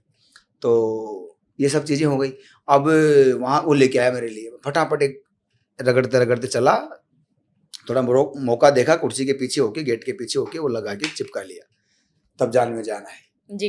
फिर मैंने मंत्री जी ने वो कागज दिया मुझे, जो देते हैं ना अपॉइंटमेंट लेटर जी, वो दिया, फोटो फाटू हुई, वो सब चीजें हो गई, अखबारों में थोड़ा खबरें आ गई, बात खत्म। उसके बाद धीरे धीरे चीजें समझ में आने लगी और चीजें जुड़ने लगी, जब पता चला कि ये ग्रीन आर्मी अभियान क्या है, क्योंकि हमारा जो बाघ बचाओ परियोजना थी उसको तो बच्चन साहब को उन्होंने लिया जी, ऑफिशियली बड़ी जिम्मेदारी उनको दी। बच्चन साहब के भी बहुत इस बारे में हमेशा हमने देखा है कि रुचि रही, बाघ बचाओ के लिए, पर्यावरण संरक्षण के लिए जी। और वो कई बार मैसेज भी देते हैं। आपने केबीसी का नाम सुना होगा, सॉरी आपके चैनल पे नाम ले रहा हूँ, कोई गलत तो नहीं है ना? आप बताइए आगे। केबीसी में भी उन्होंने कई जगह पर्यावरण संरक्षण का संदेश दिया है। तो बच्चन साहब का मन से पर्यावरण के प्रति लगाव, वन्य जीवों संरक्षण के प्रति लगाव, ये महत्वपूर्ण था। हमने हमारा देखना हमारे लिए प्रेरणा था। मतलब आप उनसे पर्सनली भी मिले हैं? हाँ मिले ना। आई वो भाऊ के घर आए ना, सुधीर मुनगंटीवार जी घर आए ना वो। अच्छा। हाँ वो सभी से मिले, हमसे क्या, सब सारे कार्यकर्ताओं से मिले। हमारे 4th क्लास जो था उससे मिले। वो इतने विनम्र हैं, अमिताभ बच्चन साहब इतने विनम्र हैं। मतलब वो जैसे दिखते हो ना, बहुत अपन मानते हैं ना भाई इतने बड़े तो हैं, सदी के महानायक माने जाते हैं, लेकिन उनकी विनम्रता, उनकी सादगी वास्तव में इसीलिए शायद महान है वो। और रवीना टंडन के साथ कैसा रहा? बहुत अच्छा, बहुत अच्छा। अभी आई ना, लाखों रुपए लगता है रवीना टंडन जी को बुलाने में, फ्री में आई नहीं बेचारी, कुछ नहीं, आशीर्वाद देके गई, अच्छा काम कर रहे हो तुम लोग, बहुत बढ़िया, मैं तुम्हारे साथ हूँ। जयपुर में? हाँ जयपुर आई रवीना टंडन जी, जयपुर आई। माननीय सुधीर मुनगंटीवार साहब हमारे पूर्व वन मंत्री। जब आप अलग अलग सेलिब्रिटीज से मिलते हैं तो आपको क्या शुरू में मुझे कौन सबसे ज्यादा ईगर है पर्यावरण बचाने को लेके? पर्यावरण बचाने को सबसे ज्यादा कौन ज्यादा बहुत सीरियस है? नहीं ऐसा मैं किसी एक का नाम लेना, जिन्होंने किसी ने पेटा ज्वाइन कर रखा है, किसी ने नहीं ज्वाइन करना एक अलग चीज है। हाँ वही ना, किसी ने नाम का और किसी ने एकदम दिल से। तो कौन है जो बहुत ईगर? ज्यादातर तो नौटंकी है, इसमें तो कोई दोहरा ही नहीं है। ज्यादातर तो बॉलीवुड में तो यही होता है कि कैमरे के सामने तो आप पर्यावरण प्रेमी बन जाते हो, पीछे मैं किसी का कंट्रोवर्सी में नहीं जाना चाहता, मैं किसी का नाम नहीं ले रहा। एक फिल्म स्टार है बहुत बड़े जी, मैं उनके पास किसी कार्यकर्ता के साथ घर चला गया जी, हमें लेना था वाइल्ड लाइफ के लिए मैसेज जी, कि वो बोलेंगे कि भाई नमस्कार मैं ये हूँ और सबसे आग्रह करता हूँ कि पेड़, ये जो पशु पक्षियों का मतलब शिकार ना करें और इन्हें बचाएं। मैंने कहा उनके फैंस देखेंगे, समझेंगे, कुछ सीखेंगे, प्रेरणा लेंगे। हम जब गए तो वो एक अड्डी हाथ में लेके और खाना खा रहे थे लग रहे धार पे। तो मैंने उनको देख कर, तो मैंने देख के मेरे साथी को कहा, मैंने कहा ये तो खुद ही, तो मैंने कहा अपन को तो यहाँ नहीं रुकना चाहिए। मैंने कहा यार अपन, तो बोले आप चुप रहो, बस यहाँ आए हैं तो बोल के करके जाएंगे, अगली बार बोले किसी के मत जाना। ठीक है, वो आए, खा पी करके बाहर निकले, अपना बिठाया, हम लोग बिठा दिया, हम लोगों को भी कॉफी पिलाई। वो आए खाना खा के बाहर आते ही उन्होंने कहा अच्छा सेटअप रेडी है? मैंने कहा रेडी है। क्या डायलॉग है मेरा? मैंने कहा डायलॉग जी। मैं बोला डायलॉग नहीं है, आपकी मन से जो बात बोलना है वो बोलिए, हमारे पास डायलॉग तो है नहीं। अब मुझे क्या पता, वहां लिख के देना पड़ता है, कैसे बोल दो स्क्रिप्ट। हाँ, वो भी स्क्रिप्टेड होता है। हम का स्क्रिप्टेड? मैं बोला जो आपकी भावना है। बोली भावना कुछ नहीं है, तुम दो, मुझे क्या बोलना है जी। मैंने कहा आप जो अच्छा लगे बोल दीजिए, पशु पक्षियों को बचाने के लिए जी। बस वो शुरू हो गया कैमरा ऑन करते कि नमस्कार मैं ये फला फला और मुझे बहुत तकलीफ होती है जब पशु पक्षियों को मारा जाता है, शिकार ना करें। और खुद नॉनवेज खा रहे और खुद ही। तो मैं देखा यार ये कैसी मुंबई है, ये कैसा बॉलीवुड है। लेकिन उस बॉलीवुड में मुझे कई देवता मिले। मुझे जैसे आपको बताऊं, सुभाष घई साहब जी। सुभाष घई साहब 2014 में मैं पहली बार गया तो वहाँ मुझे एक पेड़ के नीचे मिले, उनके पीछे एक छतरी वाला खड़ा हुआ था। मेरे पास गोपाल जी एक गहलोत साहब हैं जो मूलतः राजस्थानी के हैं लेकिन वो गुजरात में बड़े फिल्म डायरेक्टर हैं जी। हम दोनों साथ खड़े थे। अब मैं जैसे ही गया तो सामने उन्होंने कहा सुभाष घई। मैंने कहा बॉलीवुड का महान आधार स्तंभ है वो। बोले हाँ वो रहे सामने। मैंने कहा यार मैं तो सामने कैसे जाऊँ? बोले आप पहली बार गया था मैं। तो उन्होंने कहा अरे जाओ आप, पता चलेगा ना कौन कैसा है जी। तो सुभाष घई साहब ने इतना विनम्रता के साथ हमारी बात सुनी। मैंने नमस्ते किया, उन्होंने पूछा कहाँ से आए हो? मैंने कहा साहब हम जयपुर से आए, ये पौधा आपको देना है, एक फोटो खिंचाना है जी। और ये पौधा भी वापस लेना है फोटो खिंचा के। हाँ। बोले पौधा भी वापस लोगे? तो बोले क्यों? मैंने कहा साहब यहाँ मिलता नहीं है, उनका बहुत लोगों से खिंचवाना है जी और फेसबुक पे डाल के लिखना है पेड़ लगाओ जी। तो उससे क्या होगा? मैंने कहा उससे साहब सब लोग हमारे साथ जुड़ेंगे और वो समझ गए ये गाँव के लोग खाली है बिल्कुल। उन्होंने कहा अच्छा चलो तुम मेरे साथ आ जाओ। वो मुझे मैं इधर से निकलूंगा तुम उधर से आओ जी। हम विस्लिंग वुड्स उनका जो ऑफिस है वहाँ चले गए। वहाँ जा करके उन्होंने बताया मुझे कि ये ऋतिक को साथ मैंने ऐसा किया, इधर ये वाला अलग वो बना हुआ है उनका एक तरह से एल्बम पूरा जी। ये अनिल कपूर के साथ ये फिल्म थी मेरी, ये जैकी श्रॉफ के साथ ऐसा था, ये उसके साथ ऐसा था, बहुतों का बताया, माधुरी के साथ मैंने ऐसा किया, वो फलाने के साथ ये कार्य किया, वो किया, सारे बताया उन्होंने जी। मैं तो मतलब अंदर ही अंदर सोच रहा था कि हे भगवान मैंने कौन सा पुण्य कर दिया। मतलब सुभाष घई साहब जैसा बड़ा इंट्रोड्यूस करवा रहे हैं, वो सब बताया। फिर उन्होंने कहा कि मैंने कहा अब मेरा तो एक ही लालच कि मुझे कोई ये फिल्म स्टार को बोल दे कि पेड़ लगाओ इनके साथ तुम जी। पैसा तो मुझे कभी जीवन में मेरा सोच का हिस्सा रहा ही नहीं। उन्होंने कहा बताओ मैं तुम्हारे लिए क्या करूं। जी मैंने कहा साहब ये पौधा हाथ में लेकर के 2 शब्द बोल दीजिए आप। जी उन्होंने बोला कि भाई मैं खुशनसीब हूं, मैं प्लांट लगा रहा हूं मोदी जी के बाद में। मोदी जी ने उन दिनों ग्रीन इंडिया करके नारा दिया था, जी तो वो है यूट्यूब पे बड़े वीडियो उनके। तो उसके बाद फिर मैंने उनसे अपना कहानी पूछी, उन्होंने कैसे कहाँ से आए क्या बताया मैंने। तो उन्होंने कहा तुम्हारी कहानी मुझे लिख के देना जी पूरी शुरू से अब तक की, देख कुछ करेंगे अपन। तो मुझे किसी ने कहा सुभाष गई है ये फिल्म बना देगा तुम्हारी जिंदगी पे, जी दे दो। मैंने कहा लिखना नहीं आता, कौन लिखेगा, कहाँ से क्या क्या यार। मैंने कहा यहाँ से मुंबई से निकले अपन फटाफट। जी खैर हम 2 बार फिर ये जयपुर आए, तब भी हम मिले, 2-3 बार में मेरा मिलना हुआ। और जी। अभी जब जाऊंगा तो मेरी कोशिश है कि वापस जाके आऊंगा, एक बार मिलूंगा उनसे।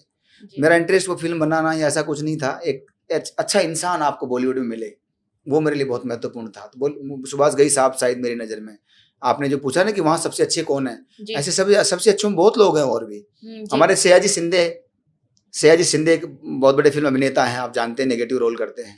जी सयाजी सिंधे के साथ मैंने बहुत अनुभव रहे मेरे पेड़ लगाने के, बहुत जबरदस्त व्यक्ति हैं। मतलब मन आपके से, साथ ग्राउंड पे जाके उन्होंने पेड़ हाँ लगाए हैं? खूब सयाजी सिंधे जबरदस्त व्यक्ति हैं, मन से काम करते हैं, मन से पेड़ लगाते हैं, बहुत अच्छा काम कर रहे हैं। नाना पाटेकर साहब को आप जानते हैं, पूरा देश जी, जानता है। नाना पाटेकर के साथ भी किया आपने? नाना पाटेकर ने उन्होंने पानी फाउंडेशन के माध्यम से और नाना पाटेकर जी का अपना नाम फाउंडेशन करके उन्होंने शुरू नाम किया। फाउंडेशन। नाम फाउंडेशन के माध्यम से उन्होंने काम शुरू कर रखा है। उनके पुत्र से भी, मल्हार भैया से मेरी कुछ दिन पहले ही बात हुई फोन पे, जी। जम्मू कश्मीर थे उन दिनों, वो आने वाले थे, अगली बार शायद अपने प्रोग्राम में जरूर आएंगे। तो जबरदस्त जमीन स्तर पर काम कर रहे हैं नाना, आप समझ रहे हैं।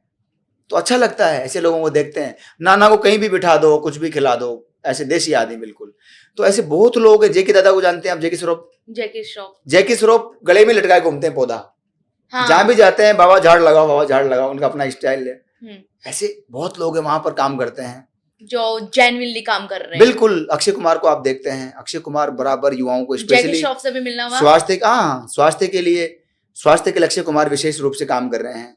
तो ऐसे कहने का मतलब बहुत लोग हैं जो अच्छा काम कर रहे हैं, और हम सबसे अपेक्षा नहीं कर सकते क्योंकि उनका उद्देश्य अलग है, उनका जीवन अलग है, उनका कार्य अलग है। लेकिन उस मुकाम पे पहुंच करके भी कोई जमीन स्तर की बात कर सके, ये बहुत बड़ी बात है। तो हम बात कर लेते हैं हमारी सोसाइटी की, ठीक है, कास्टिज्म की, और रिलीजन भी अलग अलग है। आपने अलग अलग धर्मों के लोगों को अपने इस कैंपेन में जोड़ने के लिए क्या किया? देखिए, मेरा ऐसा मानना है कि पर्यावरण संरक्षण हमारे अगर इधर का विषय ना हो कि इधर का विषय होगा, हम दिमाग से ना लेकर के दिल से लेंगे, तो मुझे लगता है कि हम लोग बहुत आसानी से उसको कवर कर पाएंगे टारगेट को, जो हम बार बार बात करते हैं। जी। हमने अलग अलग समाजों को जोड़ने का प्रयास किया। कैसे? फॉर एग्जाम्पल, गुरु गोविंद सिंह जी का जन्म स्थान है पटना साहिब। कंगन घाट है, वहां पर जहां उनका कंगन खो गया था, उसको कंगन घाट बोलते हैं, गंगा जी के किनारे। जी। वहां हमने बहुत बड़ी मात्रा में सरदारों के साथ पेड़ लगाए, उन्हें संरक्षित किया, बड़ा किया। जी। प्रेरणा कहां से ली? गुरु गोविंद सिंह जी से। गुरु गोविंद सिंह जी बचपन में दतवन कर रहे थे, दातुन कर रहे थे करौंदा के पौधे की टहनी से। जी। और उन्होंने वहां डाल दी। कहां पर? पटना साहिब गुरुद्वारा में। जी। वो अभी जो उन्होंने टहनी डाली, वो पता नहीं क्या कृपा हुई ऊपर वाले की, वो उसमें कौंपले निकल आई और पेड़ बन गया। और आज वो पेड़ मौजूद है, इस समय आज जीवित है। पटना साहिब में करौंदा का पेड़ मौजूद है, उसको बहुत अच्छा संरक्षित किया सरदारों ने। जी। वहां से प्रेरणा मिली, और चीजों का पता चला कि यहाँ गुरु नानक देव जी ने ऐसा किया था, यहाँ तेग बहादुर जी ने ऐसा किया था। करौंदे के पेड़ स्पेशली लगवाए? करौंदे के पेड़ तो हमने लगवाए, लेकिन करौंदे के पेड़ जब लगवाए और उस कार्यक्रम में जब सरदार लोग आए, तो हमने आग्रह किया कि जिन जिन वृक्षों से आपके गुरुओं का, इन लोगों का महत्व रहा है, जी, उन वृक्षों की तरफ आप बढ़िए। धीरे धीरे बदलाव आया, तो सरदारों के साथ एक कैंपेन शुरू हुआ, कार्यक्रम मतलब अगर नानक देव जी का कहीं घोड़ा बांधते थे गुरु गोविंद सिंह किसी पेड़ पे, तो हमें पता चला इस पेड़ से घोड़ा बांधते थे, उसको संरक्षित किया हुआ है। वहां पर गुरुद्वारे के बाहर एक जगह है पंजाब के अंदर, वहां गए थे गुरु गोविंद सिंह साहब। नहीं, मतलब जैसे आप जाते हैं, आपने देखा कि भाई इस पेड़ पे आपको एक रिसर्च करना पड़ता होगा ना? रिसर्च आपके सफर में हो जाता है। ये किताबें नहीं हैं, इन्हें रटा नहीं जाता, इन्हें जिया जाता है। मतलब जितना आप चलते जाओगे, उससे आपको एक्सपीरियंस धीरे धीरे अपने आप आता है उससे। मेरे 30 साल पर्यावरण संरक्षण का कार्य केवल 5 जून को झूठा संकल्प लेना नहीं है। 24 घंटे वैसी मानसिकता, वैसा जीवन, वैसा कार्य, वैसा वचन, वैसा व्यवहार आपको रखना पड़ता है। तो सरदारों के साथ एक काम शुरू हुआ जी। जैन समाज के 24 तीर्थंकर हुए और जैन समुदाय ने कहा कि भाई जो ग्रंथ हैं जैनियों के, उसमें लिखा है केवल ज्ञान वृक्ष। और जैनी आप जानते हो कि थोड़ा दयालु होते हैं, मतलब जीव दया पे उनका विशेष वो जी, रहता है, अहिंसा परमो बहुत धर्म। बहुत बहुत बहुत। तो जैन समाज के जो 24 तीर्थंकर हुए, तो हमने तय किया कि केवल ज्ञान वृक्ष महाअभियान शुरू करते हैं। फिर आपने जैन लोगों से बातचीत? जैन लोगों से नहीं की, पहले जैन गुरुओं से की। अच्छा। पूज्य तरुण सागर जी महाराज, सुधा सागर जी महाराज, उज्जैन सागर जी महाराज, पुलक सागर जी महाराज, सबके चरणों में जाके मैंने प्रार्थना की, गुरुदेव आप आह्वान कर दीजिए जी। उन्होंने किया, तो सब लोग हमारे साथ जुड़े और आज हम जैनालय जितने भी बने हुए हैं, जहां जहां जा रहे हैं वहां तीर्थंकर वाटिकाएं लगा रहे हैं। तीर्थंकरों के 24 तीर्थंकरों के 24 पेड़ लगा रहे हैं। तो आपके साथ जैन समाज जुड़ गया तन मन धन से, जैसे आपके साथ सरदार जुड़े वैसे ही आप मुसलमानों में चले जाइए। हाँ, मैं मुस्लिमों का पूछने वाली थी। मुसलमानों में हम लोगों ने, हमारे कई मित्र हैं मुसलमानों में, मैं टोंक से हूं तो वो टोंक, हाँ, नवाबी कल्चर, नवाबी इलाका, कई लोग अभी हैं, अभी कहना नहीं चाहिए, मतलब मैं अभी टोंक अस्पताल, जयपुर अस्पताल में हमारे एक मित्र एडमिट हैं, तो नाम लेना ठीक नहीं है, लेकिन मुझे बहुत अच्छा लगा कि एक बहुत अच्छा इंसान, और उसके लिए मैं कहीं कुछ छोटा मोटा काम आ सका, रक्त देना था और कुछ अचानक व्यवस्था नहीं बैठी, मैं तुरंत लेट गया जा करके जी, और मुझे खून देखना अच्छा लगा जी। आप समझ रहे हैं, क्योंकि ये वो लोग हैं जो मेरे पर्यावरण संरक्षण की यात्रा में बहुत बड़ा सहयोग इन लोगों का रहा है हमेशा। हाँ, और तो अगर आप किसी कैंपेन में हो तो हिंदू मुस्लिम मैटर नहीं करता है, कभी नहीं। और हम किसी को भी, किसी के लिए भी खड़े रहते हैं, तो फिर वो व्यक्ति था जो मेरे साथ कई वर्षों से खड़ा रहा है। बनास में मुझे जानलेवा हमला हुआ तो ये कई लोग इनमें से थे वहां मौजूद मेरे साथ समर्थन में। अच्छा। आप मेरी बात समझिए, तो एक जैनियों के साथ केवल ज्ञान वृक्ष महाअभियान शुरू हो गया जी। ऐसे ही आपको बुद्धिस्टों को जोड़ना था जी। मैं परम पावन दलाई लामा जी का बहुत बड़ा भक्त हूँ, मुझे बहुत प्यारे लगते हैं, वो बहुत अच्छे लगते हैं। मैं भी जाके आदरणीय जयराम ठाकुर साहब की कृपा से जी। और हमारे शिव प्रताप शुक्ला साहब वहाँ पर माननीय राज्यपाल के नाते हम सब पे कृपा रख रहे थे, तो मुझे हिमाचल का दौरा भी करने का मौका मिला। फिर आप जब दलाई लामा के पास पहुंचे तब? तो मैंने वहाँ जाकर के, उनकी स्वास्थ्य ठीक नहीं था, मैं मिल नहीं पाया, लेकिन मैंने आग्रह किया जी कि जितने भी बुद्ध को मानने वाले हैं दुनिया में, जितने भी बुद्ध के विचारों को देखते हैं, तो बोध गया एक जगह है बिहार में जहां पर भगवान बुद्ध को ज्ञान प्राप्त हुआ, वो बोधि वृक्ष उसको बोलते हैं जी। उस बोधि वृक्ष के बीजों से हम लोगों ने बड़ी मात्रा में पीपल के पौधे तैयार करवाए। वो एक छोटे पत्ते वाली पीपल है, बोधि वृक्ष पीपल ही है, पीपल ही है, छोटा पत्ता है उसका जी। वो हमने तैयार करवाए। हमने बस अब ये स्टार्ट हम कर रहे हैं कि परम पावन दलाई लामा जी अपना एक हाथ लगा दें एक बार केवल किसी पौधे पे, तो बाकी सारे फिर हम सबको दे के आएंगे वो पेड़, क्योंकि पौधा कौन सा है, बोध गया का वो पेड़ जिससे भगवान बुद्ध को ज्ञान प्राप्त हुआ था। हम शुभारंभ के लिए बस इतना सा चाहते हैं, मतलब प्रार्थना ऊपर वाले से कि परम पावन दलाई लामा जी का स्वास्थ्य ठीक हो, वो आए और एक पौधे को अपने हाथ में एक बार। और मुस्लिमों वाला रह गया? नहीं, मुस्लिमों वाला मैंने बताया ना आपको, मुसलमानों के लिए मैं कहाँ, कब्रिस्तान में पेड़ लगवाया आपने? कब्रिस्तान गोद ले लिए, लगवाए नहीं, गोद ही ले लिए। कल्पतरु संस्थान ने 2 कब्रिस्तान गोद ले रखे हैं जयपुर के, और दोनों को हम डेवलप कर रहे हैं, बहुत अच्छे से डेवलप कर रहे हैं। और उसमें हमारे कागजीर बेटा बस्ती वाले और कुछ लोग हैं, ये सब लोग हमारे साथ खड़े हैं। कब्रिस्तान में हिंदुओं की एंट्री अलाउ है? हाँ, मैं तो जाता हूँ, मैं तो गया हूँ, पेड़ लगाया मैंने, तो वहाँ ऐसा तो कुछ नहीं है। तो आप जाकर वहां पेड़ लगा रहे हैं, सब लोग बहुत प्यार से, इमोशनली सब लोग जो है उन लोगों को कनेक्ट किया, दिल से कोई जुड़ जाता है ना, तो वो चीज बहुत आसानी से अच्छे से हो जाती है। हम लोगों ने जैसे स्कूलों में अभी देखते हैं, आपकी एनजीओ कल्पतरु संस्थान जो है वो बहुत अन्य एनजीओ आप देखते हैं कई सालों से एनजीओ काम कर रहे हैं, लेकिन वो गली शहर तक सीमित रह गए, है ना, माफ कीजिएगा। कल्पतरु संस्थान वैश्विक क्यों बन गया, पूरे देश में क्यों चला गया? उसका एक ही कारण है, निस्वार्थ सेवा, सतत संपर्क, सतत साधना, कार्यकर्ता की देखरेख, संभाल, क्या स्थिति है परिवार में, सब कैसे हैं, ये चलता रहता है। और उसका लाभ ये मिला कि जो इंटर्नशिप कर रहे हैं कल्पतरु संस्थान में बालक बालिकाएं, हजारों बालक बालिकाएं छात्र छात्राएं करते हैं, उनके साथ हमारा पारिवारिक व्यवहार बनता है, और उसका परिणाम ये होता है कि हमारे पास एक बड़ी टीम तैयार होती चली जाती है। लेकिन जैसे आपने ये टीम तैयार की है ना, आपने अलग अलग लोगों को जोड़ा, इतने लोग आपके पास आए, बहुत वास्ट आपका कैंपेन हो गया। अब हम बात कर लेते हैं आपके सबसे टफ मिशन की। आपने अभी जो बनास का जो आपने बोला कि आप पर हमला हुआ, अटैक हुआ, उसकी भी हम बात करेंगे, लेकिन सबसे जैसे जमीन पर पौधे लगाना आसान है, सबसे मुश्किल होता है हम ये देखें कि अगर आपने क्लाइमेट की हम बात करें तो उसमें सबसे बड़ा पार्ट सी का भी है, समंदर का भी है। तो क्या आपने अंडर वाटर जाकर भी कोई अपना कैंपेन चलाया, और अगर आप जब गए तो आपने क्या देखा कि ये जो चीज है ये क्लाइमेट चेंज की वजह से हो गई जो नहीं होनी चाहिए थी? देखिए, ऐसा क्या था? समुद्रों के अंदर कई सारे इस तरह के कारण बन रहे हैं जिनकी वजह से समुद्री तट खतरे में आ गए जी। कोरल रीफ खतरे में आ गया। हम लोग स्कूबा डाइविंग जिस तरह से लोग करते हैं उस तरह से हम लोगों ने बाकायदा मास्क पहन के समुद्र की गहराइयों में जाकर के देखा, तो आप लोगों वहाँ ने की बकायदा हालातों इसके लिए को, स्कूबा डाइविंग सीखी? और हमने क्लीन बीच कैंपेन स्टार्ट किया, जिसके लिए हम लोग चाहे पणजी हो, गोवा हो, आपका चाहे अंडमान हो, चाहे वो और बहुत सारी जगह जहाँ पर हैं, स्वराज द्वीप हो, आपका बहुत जगहों पर जाकर के हमने ये सब किया है। हमारा प्रयास है कि जो जहाज़ों से पोल्यूशन हो रहा है वो रुकना चाहिए, और स्पेशली मैंग्रोव फॉरेस्ट वहाँ बचना चाहिए, क्योंकि मैंग्रोव भी खतरे में आ चुका है बहुत ज़्यादा। आपने देखा क्या, मतलब पहले और बाद में अंतर क्या देखा कि पोल्यूशन की वजह से ये डैमेज हुआ है? जिस जगह पर हम देख रहे हैं समुद्र का किनारा, जिसका चित्र वहाँ पर लगभग सब जगह म्यूजियम बने हुए हैं जी, पहले के और अभी के, वीडियोग्राफी बाकायदा हो रखी है, फिल्म चलती रहती है जो दिखाई जाती है आपको कि यहाँ ऐसा था ऐसा था। आज वो दृश्य देखते हैं तो बिल्कुल बदल चुका है जी, अंदर समुद्र में जाके देखते हैं तो वहां पर सुरक्षित नहीं है चीजें। वहां पर कोरल रीफ निकाल ली गई है, जो जीव जंतु थे वो वहां से तबाह हो चुके हैं। कोरल रीफ जो है उसको भी माइन करते हैं लोग? हाँ, करते हैं। मतलब कोरल रीफ को भी निकाल लिया? हाँ, वो बहुत महंगी बिकती है, बहुत बहुत ज्यादा महंगी, लाखों रुपए के टुकड़े बिकते हैं, छोटे छोटे, इतने टुकड़े लाखों रुपए के। और इस माइनिंग के बारे में शायद कोई बात भी नहीं करता होगा। कोई नहीं करता, कौन करता है, किसको पड़ी है? बस अपने घर सजाने हैं, टेबलों पे रखने हैं, ये नहीं सोचने कि आया कहाँ से, कैसे आया है, क्यों आया है।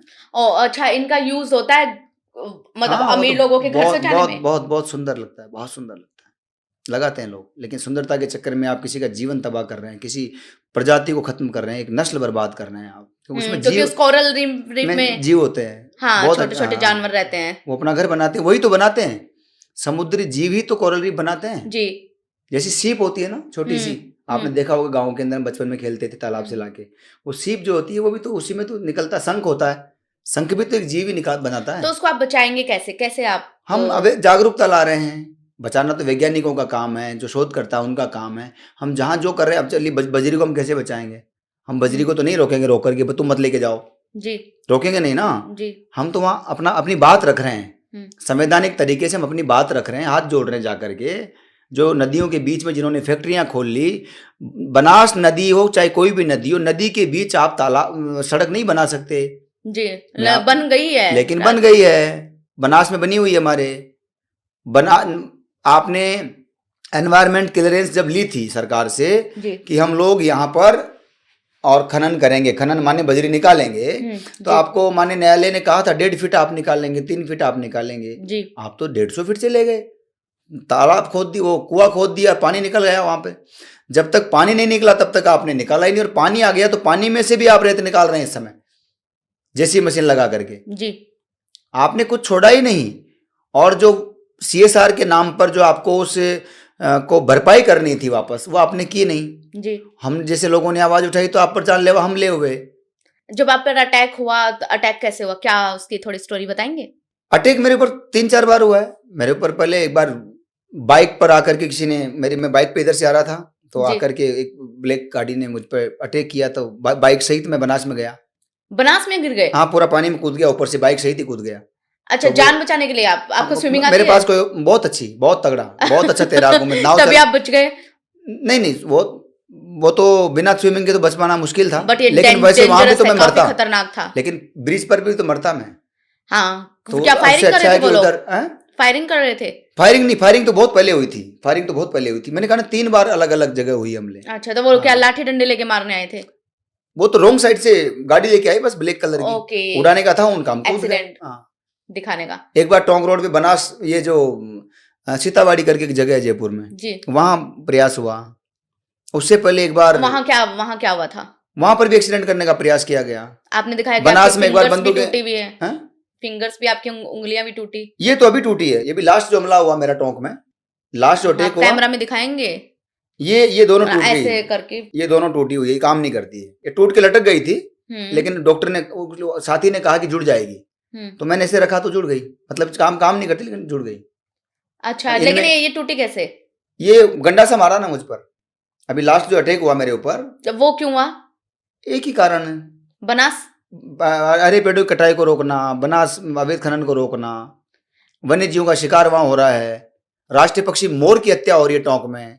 अच्छा, और आप मोर का मांस, राष्ट्रीय पक्षी मोर शेड्यूल 1 का मामला है, जिसमें अगर कोई उसका शिकार करता हुआ पकड़ा जाता है तो उसकी जमानत भी नहीं होगी जी। इतना सेंसिटिव मामला है जी। मोर जो है उसकी शिकार हो रहा है, और वहां के स्थानीय लोगों की अगर माने तो खाड़ी देशों में मोर के मांस का निर्यात होने के भी वहां पर चर्चाएं हैं। क्योंकि खाड़ी देशों में क्योंकि मोर का मांस बहुत ज्यादा गर्म होता है और वहां 10-10 पत्नियां रखते हैं लोग अरब देशों में, तो वहां पर मोर का मांस और उस मोर का सूप बनाने के लिए इस तरह का प्रयास चल रहा है। अच्छा, और यहाँ से ये सब एक्सपोर्ट किया जा रहा है। चर्चाएं वहां पर, कोई ईमानदार वहां बचा नहीं है, मुझे ज्यादा नजर आते नहीं है, जो लोग ईमानदार है बेचारे उन पे हमले होते हैं। एक पत्रकार को बहुत परेशान किया पहले बेचारे को, वो बहुत मतलब प्रमुखता से और प्रबलता से अपनी बात रखते थे। कई सारे किसान थे जी, हमारे कोई चाचा जी थे, मतलब चाचा ही बोलते हैं जो मोमडनों में बुजुर्ग लोग होते हैं उनको जी, वो थे, वो उन्होंने आए कि भाईजान कुछ करो आप। मैंने कहा मैं कितना, आप बताओ क्या क्या करें। उन पे अटैक हो गए बेचारों पे, वो बोलने आए तो। लेकिन अभी भी ये काम वहां चल रहा है, शिकार लगातार जारी है, शिकार लगातार जारी है। आए दिन आप देखो समाचार उठा करके राजस्थान के, उनमें आपको मोर का शिकार बड़ी मात्रा में कट्टे भर भर के ले जाने वाले, कितनों पर कार्रवाई होती है, वन विभाग कितनों पर कार्रवाई करता है, जिला कार्यालय कितनों पर कार्रवाई करता है, किसके भरोसे आप कहेंगे। बहुत सारी चीजें है ना, आदमी सरकारें तब जाके सहयोग करने आती है उस समय जब लगता है कि अब तो बिल्कुल अपनी नौकरी पर आ गई जी, तब जाके सहयोग करने आती है। ये जो आप मुद्दे उठा रहे हैं ये अपने आप में काफी डिफरेंट है, क्योंकि हम सिर्फ पेड़ों की बात कर लेते हैं, हमें ये नहीं पता कि एक एक जानवर कितना इंपॉर्टेंट है। स्पेशली आपने जैसे मोर का बताया है ना, हम लोगों को लगता है मोर है, पाटागो का नाम सुना होगा आपने, पाटागो। हाँ, गोयरा जानते पाटागो, जो पाटागो जो है उस पाटागो की जबरदस्त हत्या हो रही है इत्र बनवाने के लिए, उसके अंगों को कई सारी चीजों के उपयोग में लेते हैं लोग। मतलब मैं आपको बता दूं कि एक मॉनिटर लिजर्ड हाँ, और कहते हैं नहीं, वो मॉनिटर लिजर्ड ही है, वो बड़ी चिपकली कही जाती है। पकड़ ऐसी तेज होती है कि जब तानाजी ने कोंढाणा फोर्ट जीता था उन्होंने मॉनिटर लिजर्ड ही फेंका था, तो वो चिपक गई थी और उसको पकड़ के वो रस्सी से ऊपर चढ़ गए थे। बहुत सुंदर, अच्छा कहा। मैं अच्छा, आपने तानाजी की बात की, तानाजी मालूसरे का जो समाधि स्थल है वो सिंहगढ़ है जी। सिंहगढ़ 1600 कुछ मीटर की ऊंचाई पर है, बहुत ऊंचा है जी जी जी। महाराष्ट्र के माननीय वन मंत्री सुधीर मुनगंटीवार जी की इच्छा थी कि वहां पर भी जंगल लगना चाहिए, और हम लोगों ने वहां पर इतना बड़ा जंगल लगाया ग्रीन आर्मी के माध्यम से महाराष्ट्र में। आप यूट्यूब पे वीडियो देखिएगा, आप चौंक जाएंगे किस तरह से महापुरुषों को श्रद्धांजलि दी है। बिल्कुल, ये बहुत अच्छा तरीका है। और आपने भी ये बोला कि उसको जो हमारे मारवाड़ी में बोलते हैं पाटागो, हमारे वहाँ पाटलागो बोलते हैं, गो या पाटलागो, तो उससे क्या इत्र बनता है? मूर्खों का काम है, इत्र तो औषधियों से बनना चाहिए जी, मूर्खों का काम है, अलग अलग नए नए नवाचारों के हाँ, क्योंकि वो अब नहीं मिलते हैं, वो बहुत बड़ी मात्रा में शिकार हो रहा है। हमारे आसपास हम बचपन में देखते बहुत सारे तीतर हुआ करते, ये तीतर, इतने सारे तीतर, आजकल तीतर बातों में रह गया है, बहुत नाम मात्र का रह गया है। बहुत सारे नहीं हमने तो, बहुत सारे आने वाली जनरेशन देखेगी नहीं। बहुत सारे जीव ऐसे हैं जिनको किसी न किसी कारणवश अब जैसे मान लो अपने पंख बनता है, साधु सन्यासी लोग पंख काम में लेते हैं, मोर के पंखों का बनता है, लेकिन मोर का ये वो पंख है जो सर्दियों के दिनों में मोर अपने आप उनको स्वतः छोड़ देता है। वो पंख हम इकट्ठे करके लाते हैं, उससे भगवान की पूजा हो चाहे और चीजें हो करते हैं। लेकिन आज क्या दृश्य बन गया है, ज्यादा से ज्यादा बेचने के चक्कर में मोर को पकड़ते हैं, जहरीला दाना डालते हैं या गोली मारते हैं, छर्रा वाली जो भी है, उसका पंख नोचते हैं, पूरा खून हो जाता है, और इतना बुरी करके। और इस तरह के बहुत सारे केस हैं। दुख इस बात का है कि जेल कितने गए, आपने अरेस्ट बहुत किए, फिर जेल कितने गए, और जेल इतने क्यों नहीं गए, क्योंकि आपने सिर्फ अरेस्ट होने तक ध्यान रखा। आप पर्यावरण प्रेमी थे, जो भी थे, आंदोलनकारी थे, आप किस प्रकार के आंदोलनकारी थे, आप सिर्फ 4 दिन के लिए आपने क्या किया, शिकारियों को पकड़वा भी दिया, अच्छी बात है, उसको फॉलो करने का मांगता है बाबा, उधर साथ चलने का मांगता है ना, बीच में छोड़ने का थोड़ी है। हाँ, क्योंकि वो बाहर निकले वो फिर से वैसे वो तो शुरू। फिर वही करेंगे। और वो उधर तो चोर बैठे हैं सिस्टम में, ज्यादातर सिस्टम में ज्यादातर चोर बैठे हैं ना। वो क्या करते हैं, चाहे वन विभाग हो चाहे पुलिस हो, सब जगह हो, थोड़ा बहुत पैसा लिया और सारे लोग चोर नहीं होते, लेकिन चंद लोग सब जगह मिलेंगे ना आपको, बाकी लोग अच्छे मिलते हैं। वन विभाग वालों ने बहुत सहयोग किया कई जगहों पर, पुलिस में इतने अच्छे लोग मिले, राजस्थान पुलिस में आप कल्पना ही नहीं कर सकते, इतने अच्छे लोग मिले। कहीं बच्चियों का एडमिशन नहीं हो रहा, कहीं फीस जमा नहीं हो रही, मैंने अधिकारियों से कहा, सब बिल्कुल हाँ विष्णु बताओ, सब लग गए कहीं। लेकिन आप ये जो सब करते हैं, है ना, बहुत बार सवाल आप पर भी आते होंगे, आपके अपने लाइफस्टाइल क्या है कि आप लोगों के उससे बच सके, ब्लेम से बच सके कि आप अपने फायदे के लिए कुछ कर रहे हैं। माँ सीता पर भी आरोप लगे, आरोप तो लगते रहते हैं, कोई खास बात नहीं है वो तो निश्चित रूप से। लेकिन हाँ ये है कि आरोप लगाने वाला थोड़ा सा कुछ हल्का सा ओट खोलता होगा, इतने से ओट खोलता होगा, पूरे नहीं खोल पाता, क्योंकि उसको पता है मेरे पास में 2 कंबल हैं, एक रजाई है, मतलब वो एक छोटी सी दरी है, तुम्बा है पानी का, 2-4-5 ड्रेस है, एक 6x6 का कमरा है, 25-30 साल से वही मेरे पास है, जब से घर छोड़ा। मतलब आप इतना सिंपल रहते हैं? मुझे अच्छा लगता है, जमीन पे सोना मुझे अच्छा लगता है, बहुत अटपटा लगता है। जब आपने बताया कि आपके रूम में पंखा वगैरह पंखा न मुझे नहीं चाहिए कुछ भी, मुझे तो बेकार लग रहा है, चला रखा है आपने, मुझे नहीं चाहिए, अच्छा लगता है, हैबिचुअल है इतनी गर्मी में बहुत अच्छा लगता है मुझे गर्मी अच्छी लगती है। मुझे आप 55 डिग्री में ले जाओ कहीं पर भी, अभी 50 डिग्री मारवाड़ में, हमारे बाड़मेर में इस समय 50 डिग्री है जी, तो मैं तो वैसे ही आप चाहोगे तो मैं नंगे पाँव चल के आपको दिखाऊंगा कि देखो कैसे, कितना मजा आ रहा है, अच्छा लगता है। मतलब आपने अपने आप को वैसा बना दिया, आपने माने समाज ने जी, इतनी एसी, अरे काहे को लगाने का बाबा, इतनी एसी क्यों, थोड़ा सा तो रखो आदमी को आदमी जैसा, बिल्कुल ही वशीभूत हो गए दूसरे के आप, फिर आप क्या करोगे। ठीक है, हर चीज का एक सदुपयोग भी होना चाहिए। मैं भी अपने आप में धीरे बदलाव का सोचता हूँ कभी जी, कि थोड़ा सा यार मैं भी पंखे की हवा में थोड़ा ढंग से रह लूँ, एक कूलर लगवा लूँ, कोई बड़ा काम थोड़ी है था जब था, अभी तो बड़ा काम नहीं है ना कूलर लगवाना जी, एक फोन ही तो करना, लगा जाएगा, कोई एसी लगा जाएगा, कुछ भी हो जाएगा, कंपनी वाले गिफ्ट कर जाएंगे, CSR करते हैं तो इतने कर ही जाएंगे, कोई विषय नहीं है। लेकिन विषय सिर्फ ये है कि आप अपने आप को थोड़ा वैसा रखिए, प्रकृति की बातें करते हो, प्रकृति जैसा कुछ नहीं है।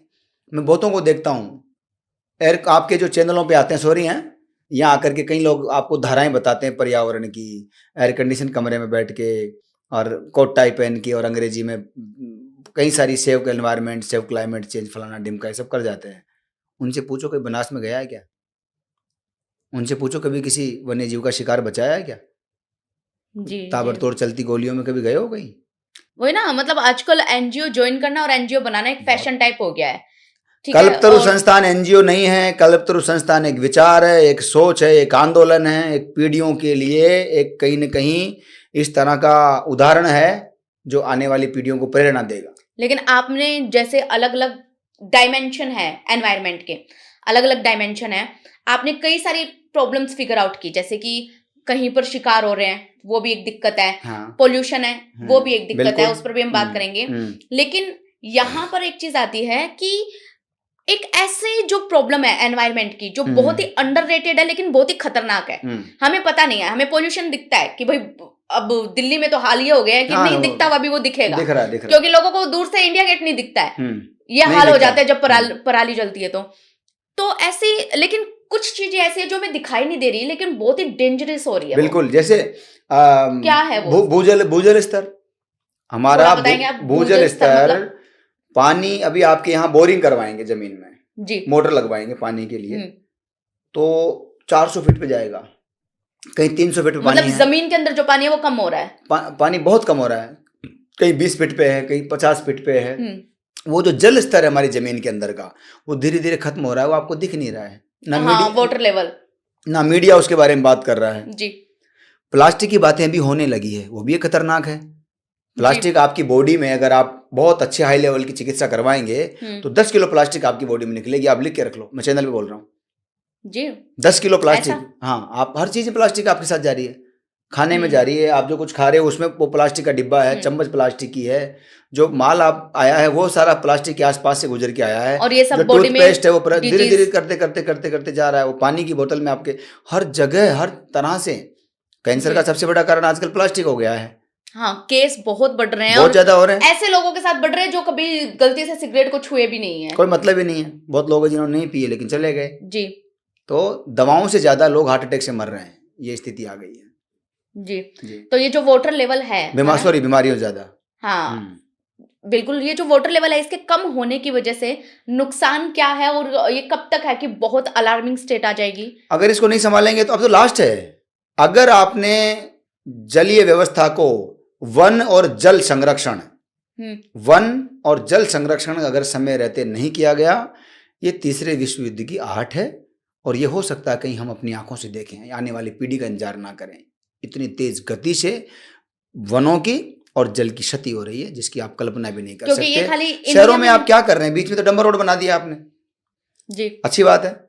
साइड में डिवाइड छोड़िए ना, आपने फुटपाथ भी कच्चा नहीं छोड़ा, उसको भी पक्का कर दिया। आपने अपनी जो पार्किंग के चक्कर में, गाड़ी खड़ी करने के चक्कर में मकान के बाहर आपने पक्का कर लिया। आपने घर के अंदर जो आपको आंगन में थोड़ा सा तुलसी थाना ही छोड़ना था तुलसी के लिए, वो भी आपने नहीं छोड़ा, पूरा पक्का कर दिया। जी। आपकी छत का पानी आपको नीचे लेके आना था, आपने वो तो व्यवस्था की ही नहीं है। जी। आप समझ रहे मेरी बात को? ये सब चीजें बहुत जरूरी थी, आपने नहीं की है। और ये जल जमीन में जाना चाहिए था। जितना निकाला गया धरती माँ से पानी लिया गया, उतना उसको वापस धरती के पेटे में हमने पानी नहीं डाला है। ये बड़ी समस्या हो गई है। जी। और उसका परिणाम ये रहेगा कि धीरे धीरे भूमि बंजर होती चली जाएगी। बंजर होगी तो जो बीज इसमें है वो बीज खत्म हो जाएंगे, पौधे नहीं पनपेंगे, प्रजातियां खत्म हो जाएगी। हम लोगों को जल नहीं मिलेगा, जल नहीं होगा तो वन नहीं होगा, वन नहीं होगा तो बारिशें नहीं होगी, कई सारी प्रॉब्लम्स क्रिएट चली जाएगी। जो हम ये बात कर लेते हैं कि ये सारी जमीन से लेके पहाड़ तक असर हो रहा है पोल्यूशन का।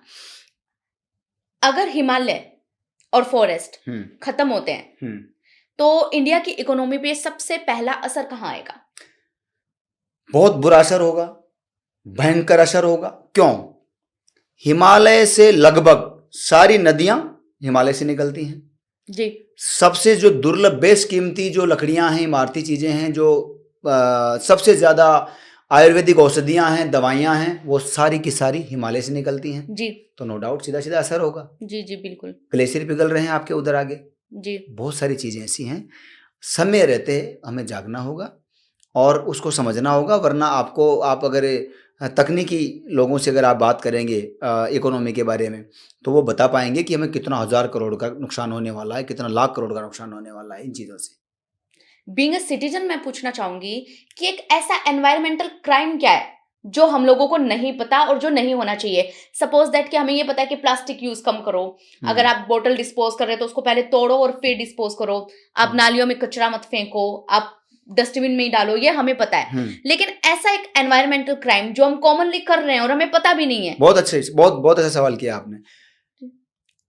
सरकार की योजना पर्यावरण के नाम पे आती है कि जैसे फॉर एग्जाम्पल फलानी सरकार इतने लाख पेड़ लगाएगी जी, उसका करोड़ों रुपया जनता का ही पैसा है, सरकार ने अलॉट किया उस काम के लिए टैक्स के रूप में। टेंडर दिया किसी कंपनी को, एक को नहीं दिया, बहुतों को दिया, करोड़ों का होता है तब ज्यादातर देते हैं। वो सचमुच में जमीन पे पेड़ लगते नहीं ज्यादातर, बहुत कम राज्यों में लगते हैं, बहुत कम जगहों पर हमने देखा। मध्य प्रदेश में प्लांटेशन हुआ, उसमें कुछ जगहों पर शिकायतें आई, बाकी कई जगहों पर लगा जी। महाराष्ट्र में कुछ एक जगहों पर शिकायतें आई, वहां पर वापस लगाया गया, बाकी जगहों पर जिंदा है बड़ी मात्रा में। यूपी में ऐसे ही हुआ पहले, मध्य प्रदेश में भी पहले जब मामा जी थे शिवराज सिंह जी, तब भी प्लांटेशन हुआ था, उसका भी अपनी एक रिपोर्ट है। बहुत जगहों का अपना अपना अनुभव। अभी राजस्थान सरकार ने 4 साल में 50 करोड़ पेड़ों की बात की है जी। ये जिंदा रहें, इसकी प्रॉपर मॉनिटरिंग हो, जियो टैगिंग हो।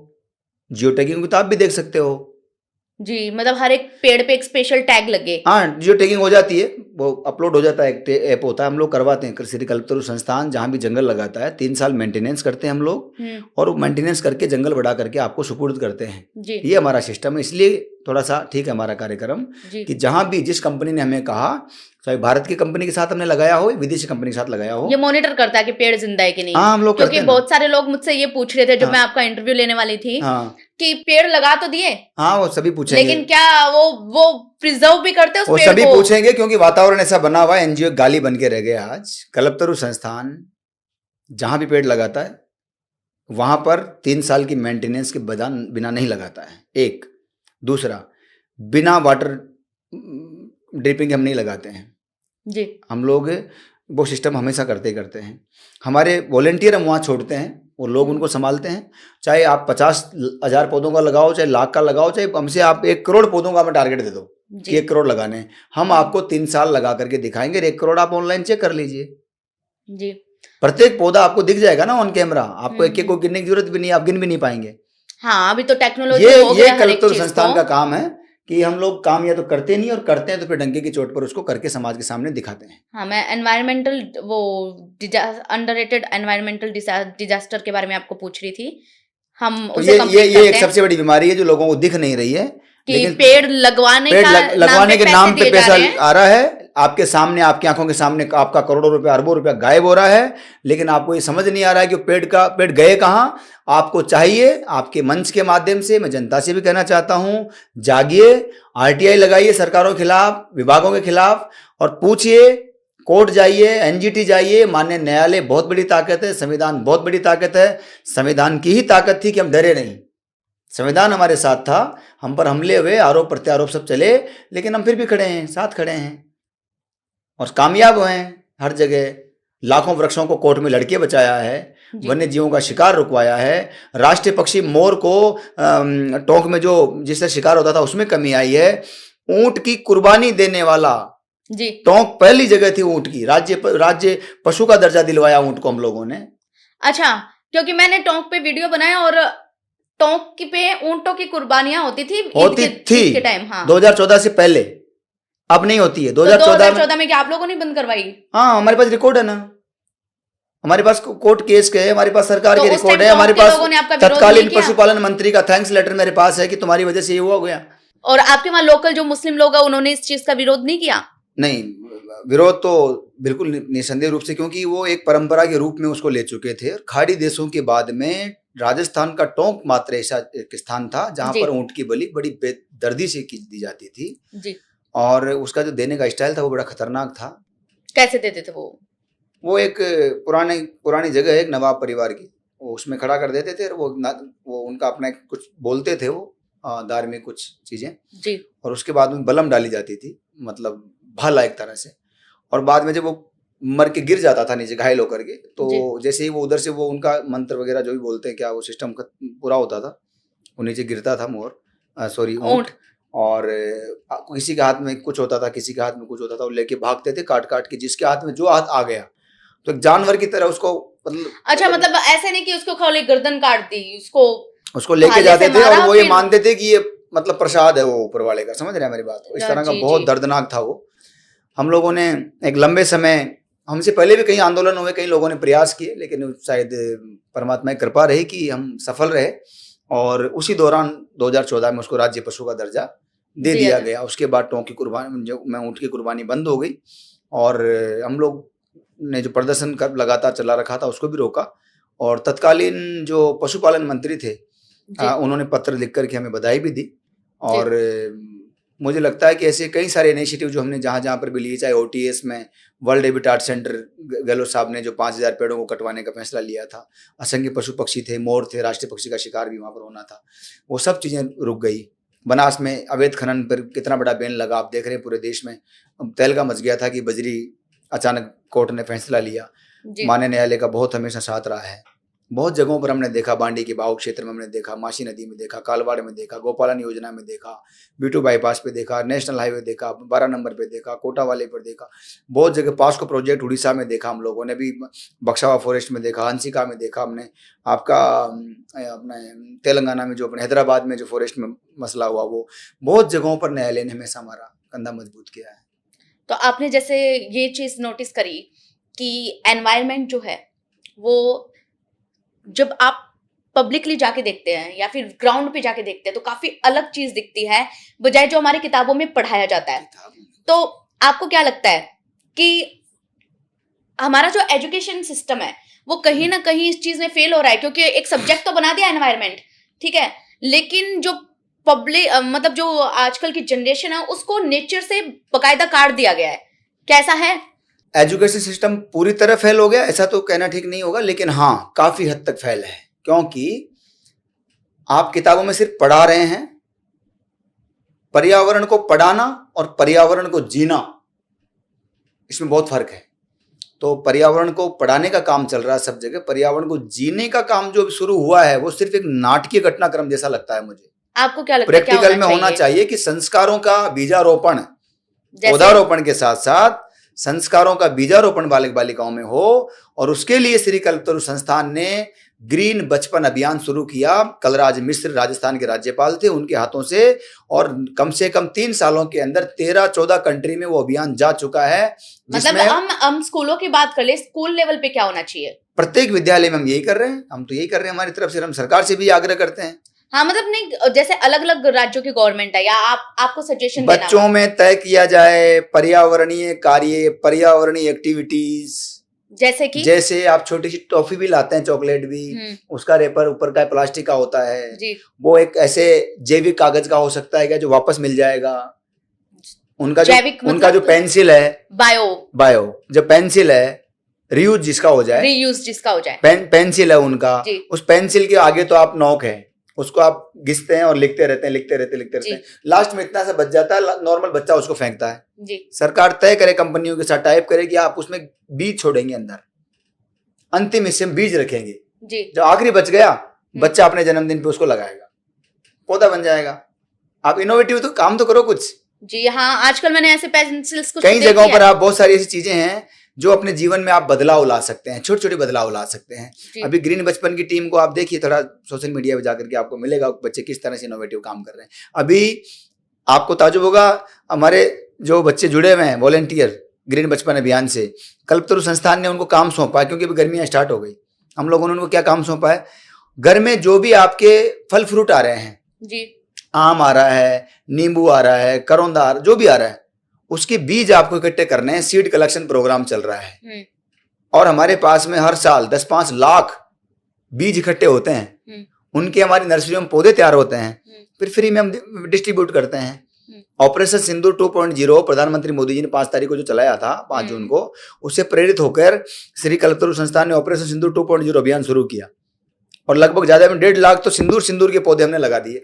वरना सिंदूर के पौधे हम 2007 से लेके घूम रहे थे, कोई नहीं पूछ रहा था। मोदी जी ने पौधा लगाया और सारे देश ने हमें पूछना शुरू कर दिया। तो ये जो बच्चों के लिए संस्कारों की बात है, वो इस तरह से शुरू हो कि उनके जीवनचर्या का हिस्सा बने। हर जगह उनके जन्मदिन आता है बच्चों का।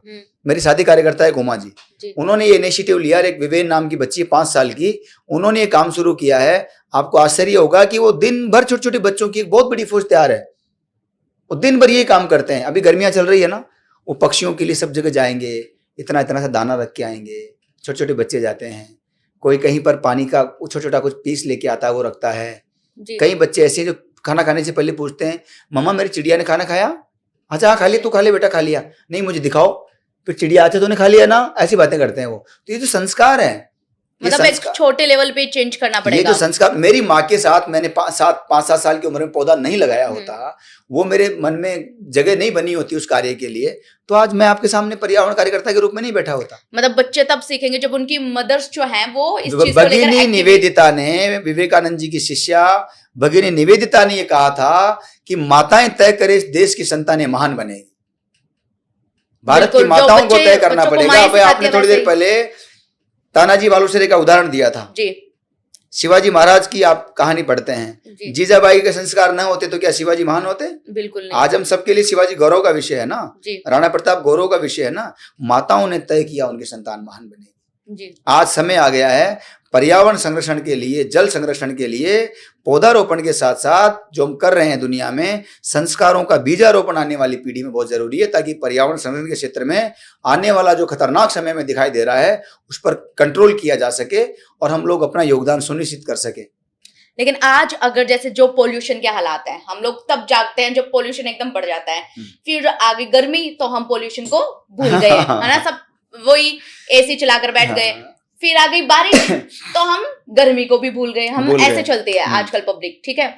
मैं आपसे ये पूछना चाहूंगी कि अगर ये ही चलता रहा और चीजें बदली नहीं, तो 2025 का भारत, 2050 का भारत, 2050 का भारत कैसा होगा? 2050 में भारत, आप देख लेना अंशिका, वो पीछे सिलेंडर लटकाए घूमेगा आदमी, गैस का सिलेंडर पीछे लटकाएगा, सिलेंडर पैसे में आएगा, एयर प्यूरिफायर या हाँ ये सिलेंडर लटकाए घूमेगा, सांस लेने के लिए नहीं मिलेगा उसको।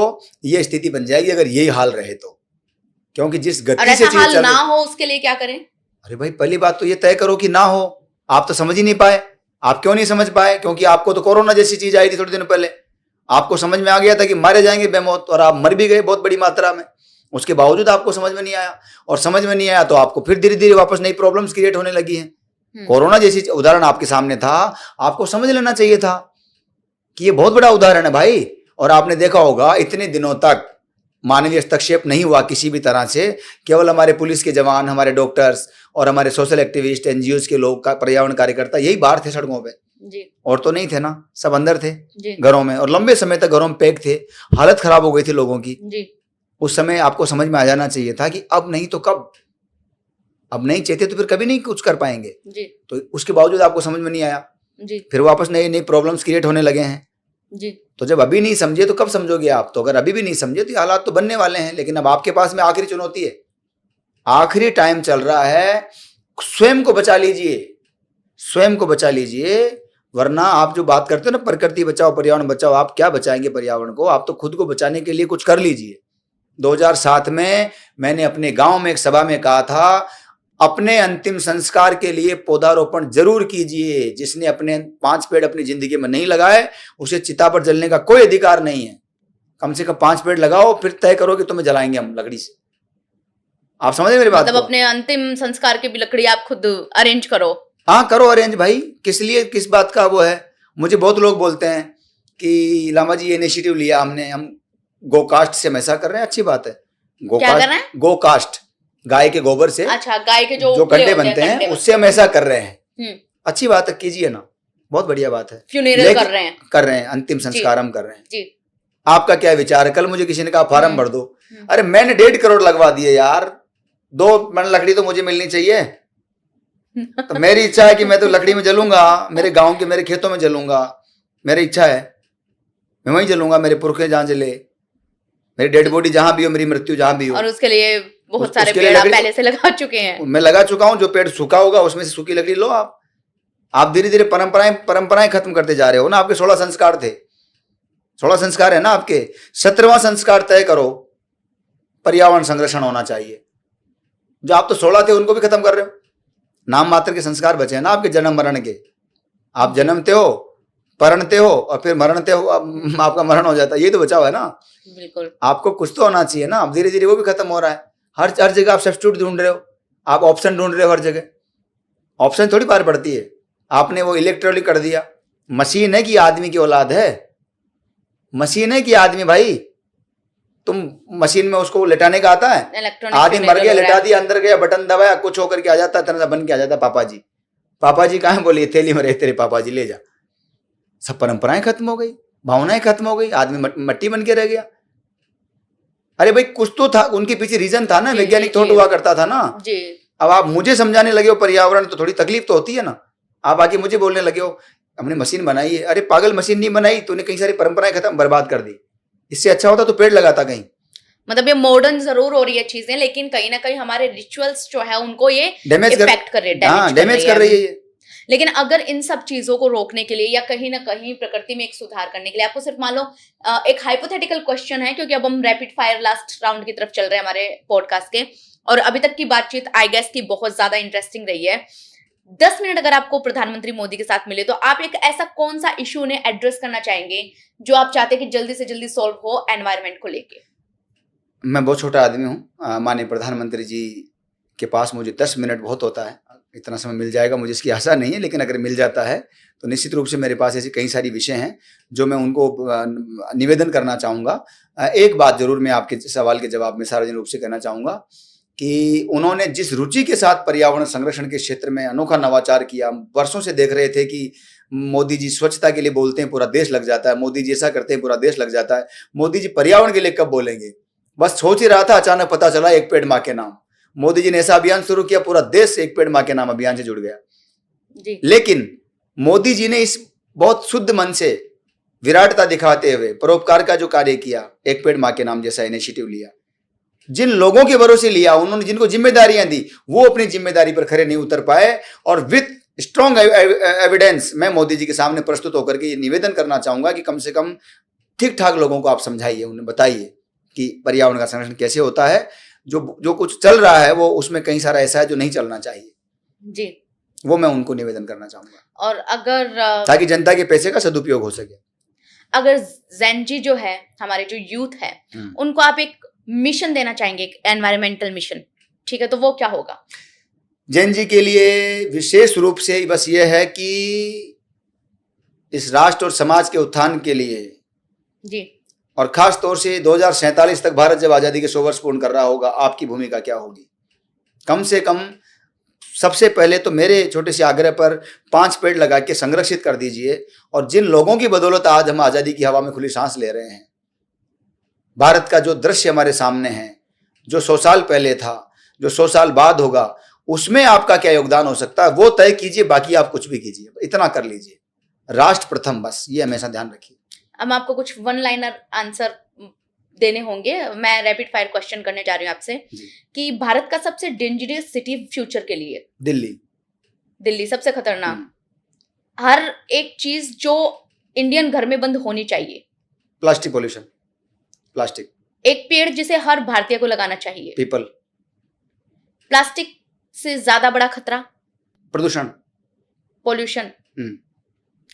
क्या एसी कल्चर भारत को और गर्म बना रहा है? निसंदेह। क्या भारत में फ्यूचर में लोग हीट से ज्यादा मरेंगे या डिजीज से?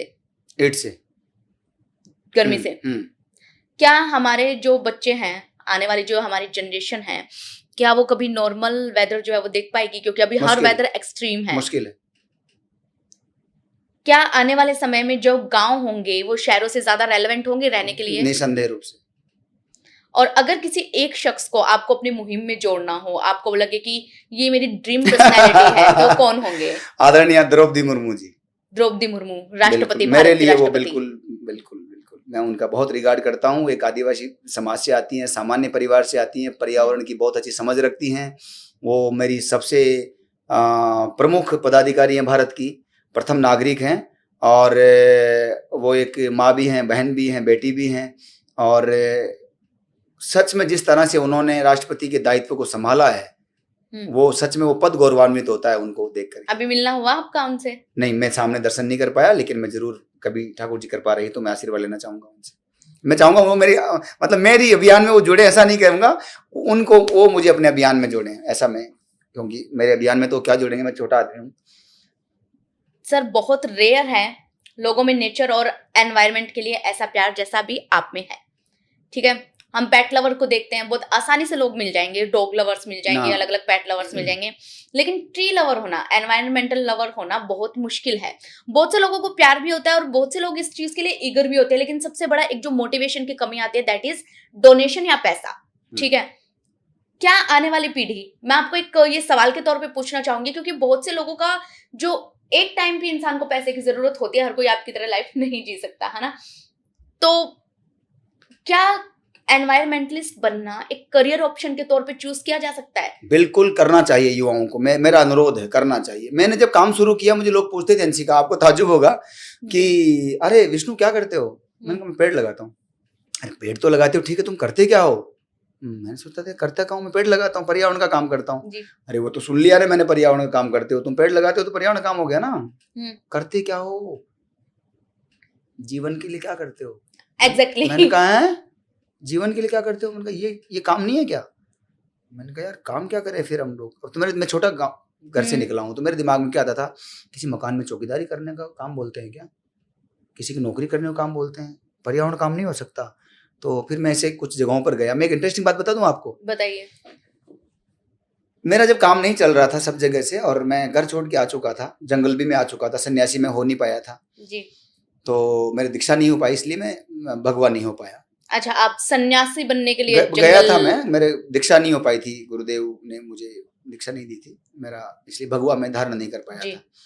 खैर, तो आपको आश्चर्य होगा कि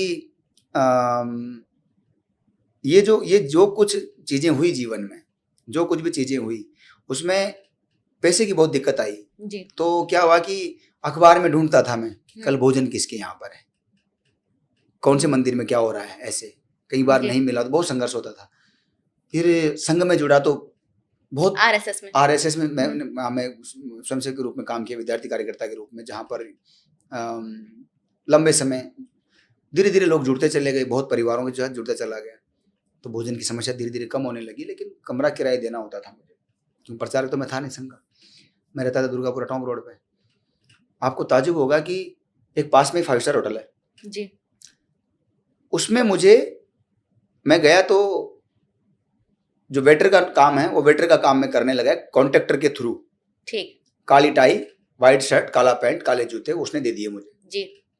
तो मैंने कहा दिन में तो मैं कर नहीं पाऊंगा, दिन में तो मैं सेवा के काम करता हूँ, रात को मैं तेरे यहाँ कर लूंगा जी। तो जब बोले 2-4-5 घंटे आने हैं कर लेना। 2-4-5 दिन मैंने वहाँ झूठी प्लेटें उठाना, बर्तन धोना, सारे काम किए जी। कि दिन में पेड़ लगाने जी। और काम करने सेवा के। अब वहाँ चले तो गए, लेकिन वहाँ अच्छे बुरे दृश्य सब प्रकार के देखने को मिलते जी। और मैं संघ की शाखा का स्वयंसेवक, विवेकानंद, महाराणा प्रताप, मीराबाई दिमाग में दौड़ते रहते थे जी। और वहां गया तो मुझे उस दिन वो एक बड़ा जो ट्रेंड वेटर था, प्रशिक्षण प्राप्त जो वेटर था जी, वो उधर उधर हो गया। तो उसके ऑफिसर ने मुझे कहा, बड़े ने, F&B मैनेजर जो बोलते हैं जी, उसने मुझे कहा कि ये तुम लेके आओ उधर। वो दारू की ट्रे थी जी, गिलास रखे थे उसमें, वैसे होते वो ऐसे ऊपर ऐसे बने फूल से। उसने कहा लेके जाओ। अब मैं देखा मेरे तो गिर जाएगा और मेरे को अभ्यास नहीं है ना, उसको उठाया नहीं तो मैं गिर जाए, बोल धीरे धीरे लेके जा। मैं धीरे धीरे लेके गया। स्विमिंग पूल पे मुझे दे के आने थे। वहाँ एक बहन जी और एक साहब थे कोई बाहर के जी, अंग्रेज, तो वो ऐसे ही पड़े थे मतलब सन बात लेने के लिए जी। तो वो दृश्य देख करके मेरे से तो वो विवेकानंद, महाराणा प्रताप घूम गए मेरे दिमाग में। मैंने वहीं ट्रे रखी, टाई खोली और उस दिन छोड़ के आ गया। मैं इस काम के लिए नहीं घर छोड़ के आया जी, नहीं गया। उसके बाद फिर किसी चाय की दुकान पर लगभग 7-8 दिन चाय की कप प्लेट धोए। फिर एक मिठाई की दुकान वाले ने मुझे नौकरी लगा ली तो वहां पर कुछ दिन मिठाई पोछा वोछा लगाने का काम था शुरू में। फिर उसने मुझे मिठाई बनाना नहीं, वो बेचना खड़ा कर दिया काउंटर पे जी। वो है राजा पार्क में दुकान है जी, वहां मैंने काम किया। ऐसे बहुत कुछ सहना पड़ा है, बहुत कुछ, लेकिन सिद्धांतों समझौता नहीं हुआ, किसी के आगे हाथ नहीं फैलाए, लोग जुड़े और ये सब चीजें चलती रही। मेरा आग्रह ये था आपसे कि ये जो कुछ जीवन में चला है, जो कुछ जीवन में हुआ है वो बहुत सारे संघर्षों के बाद हुआ है। मैंने कल भी एक चैनल पे कहा था, विष्णु लांबा बनने की कोशिश किसी को नहीं करनी चाहिए, ये अच्छा तरीका नहीं है।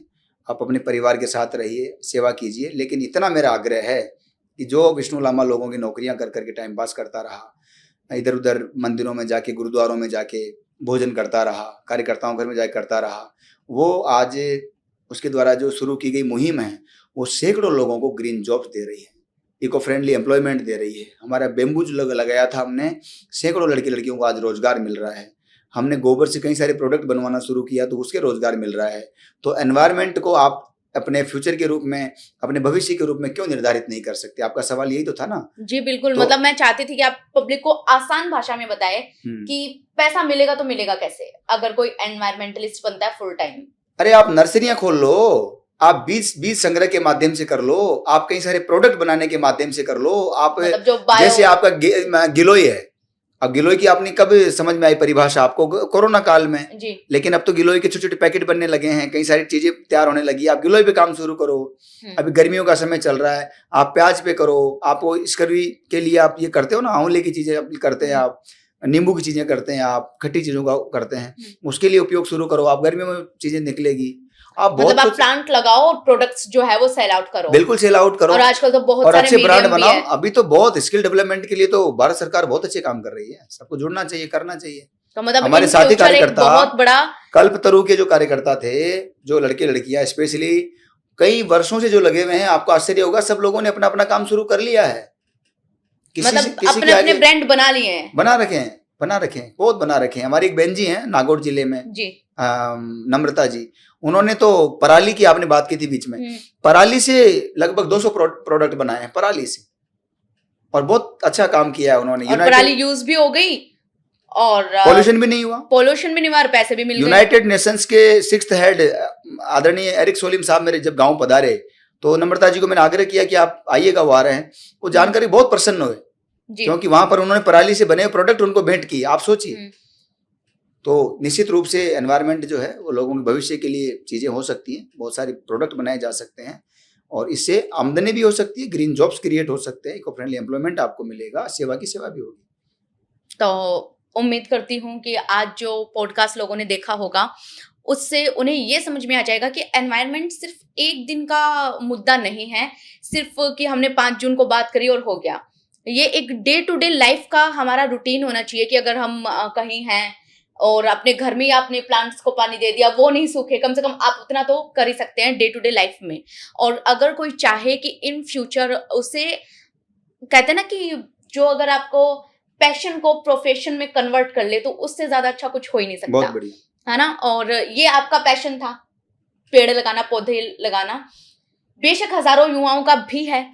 और आज आपका पॉडकास्ट देख के वो इसे प्रोफेशन में कन्वर्ट करना भी जानेंगे, पर्यावरण को बचाना भी जानेंगे, एनवायरनमेंट की जो वैल्यू है, कितना डाइवर्स है एनवायरनमेंट, उसके बारे में भी जानेंगे।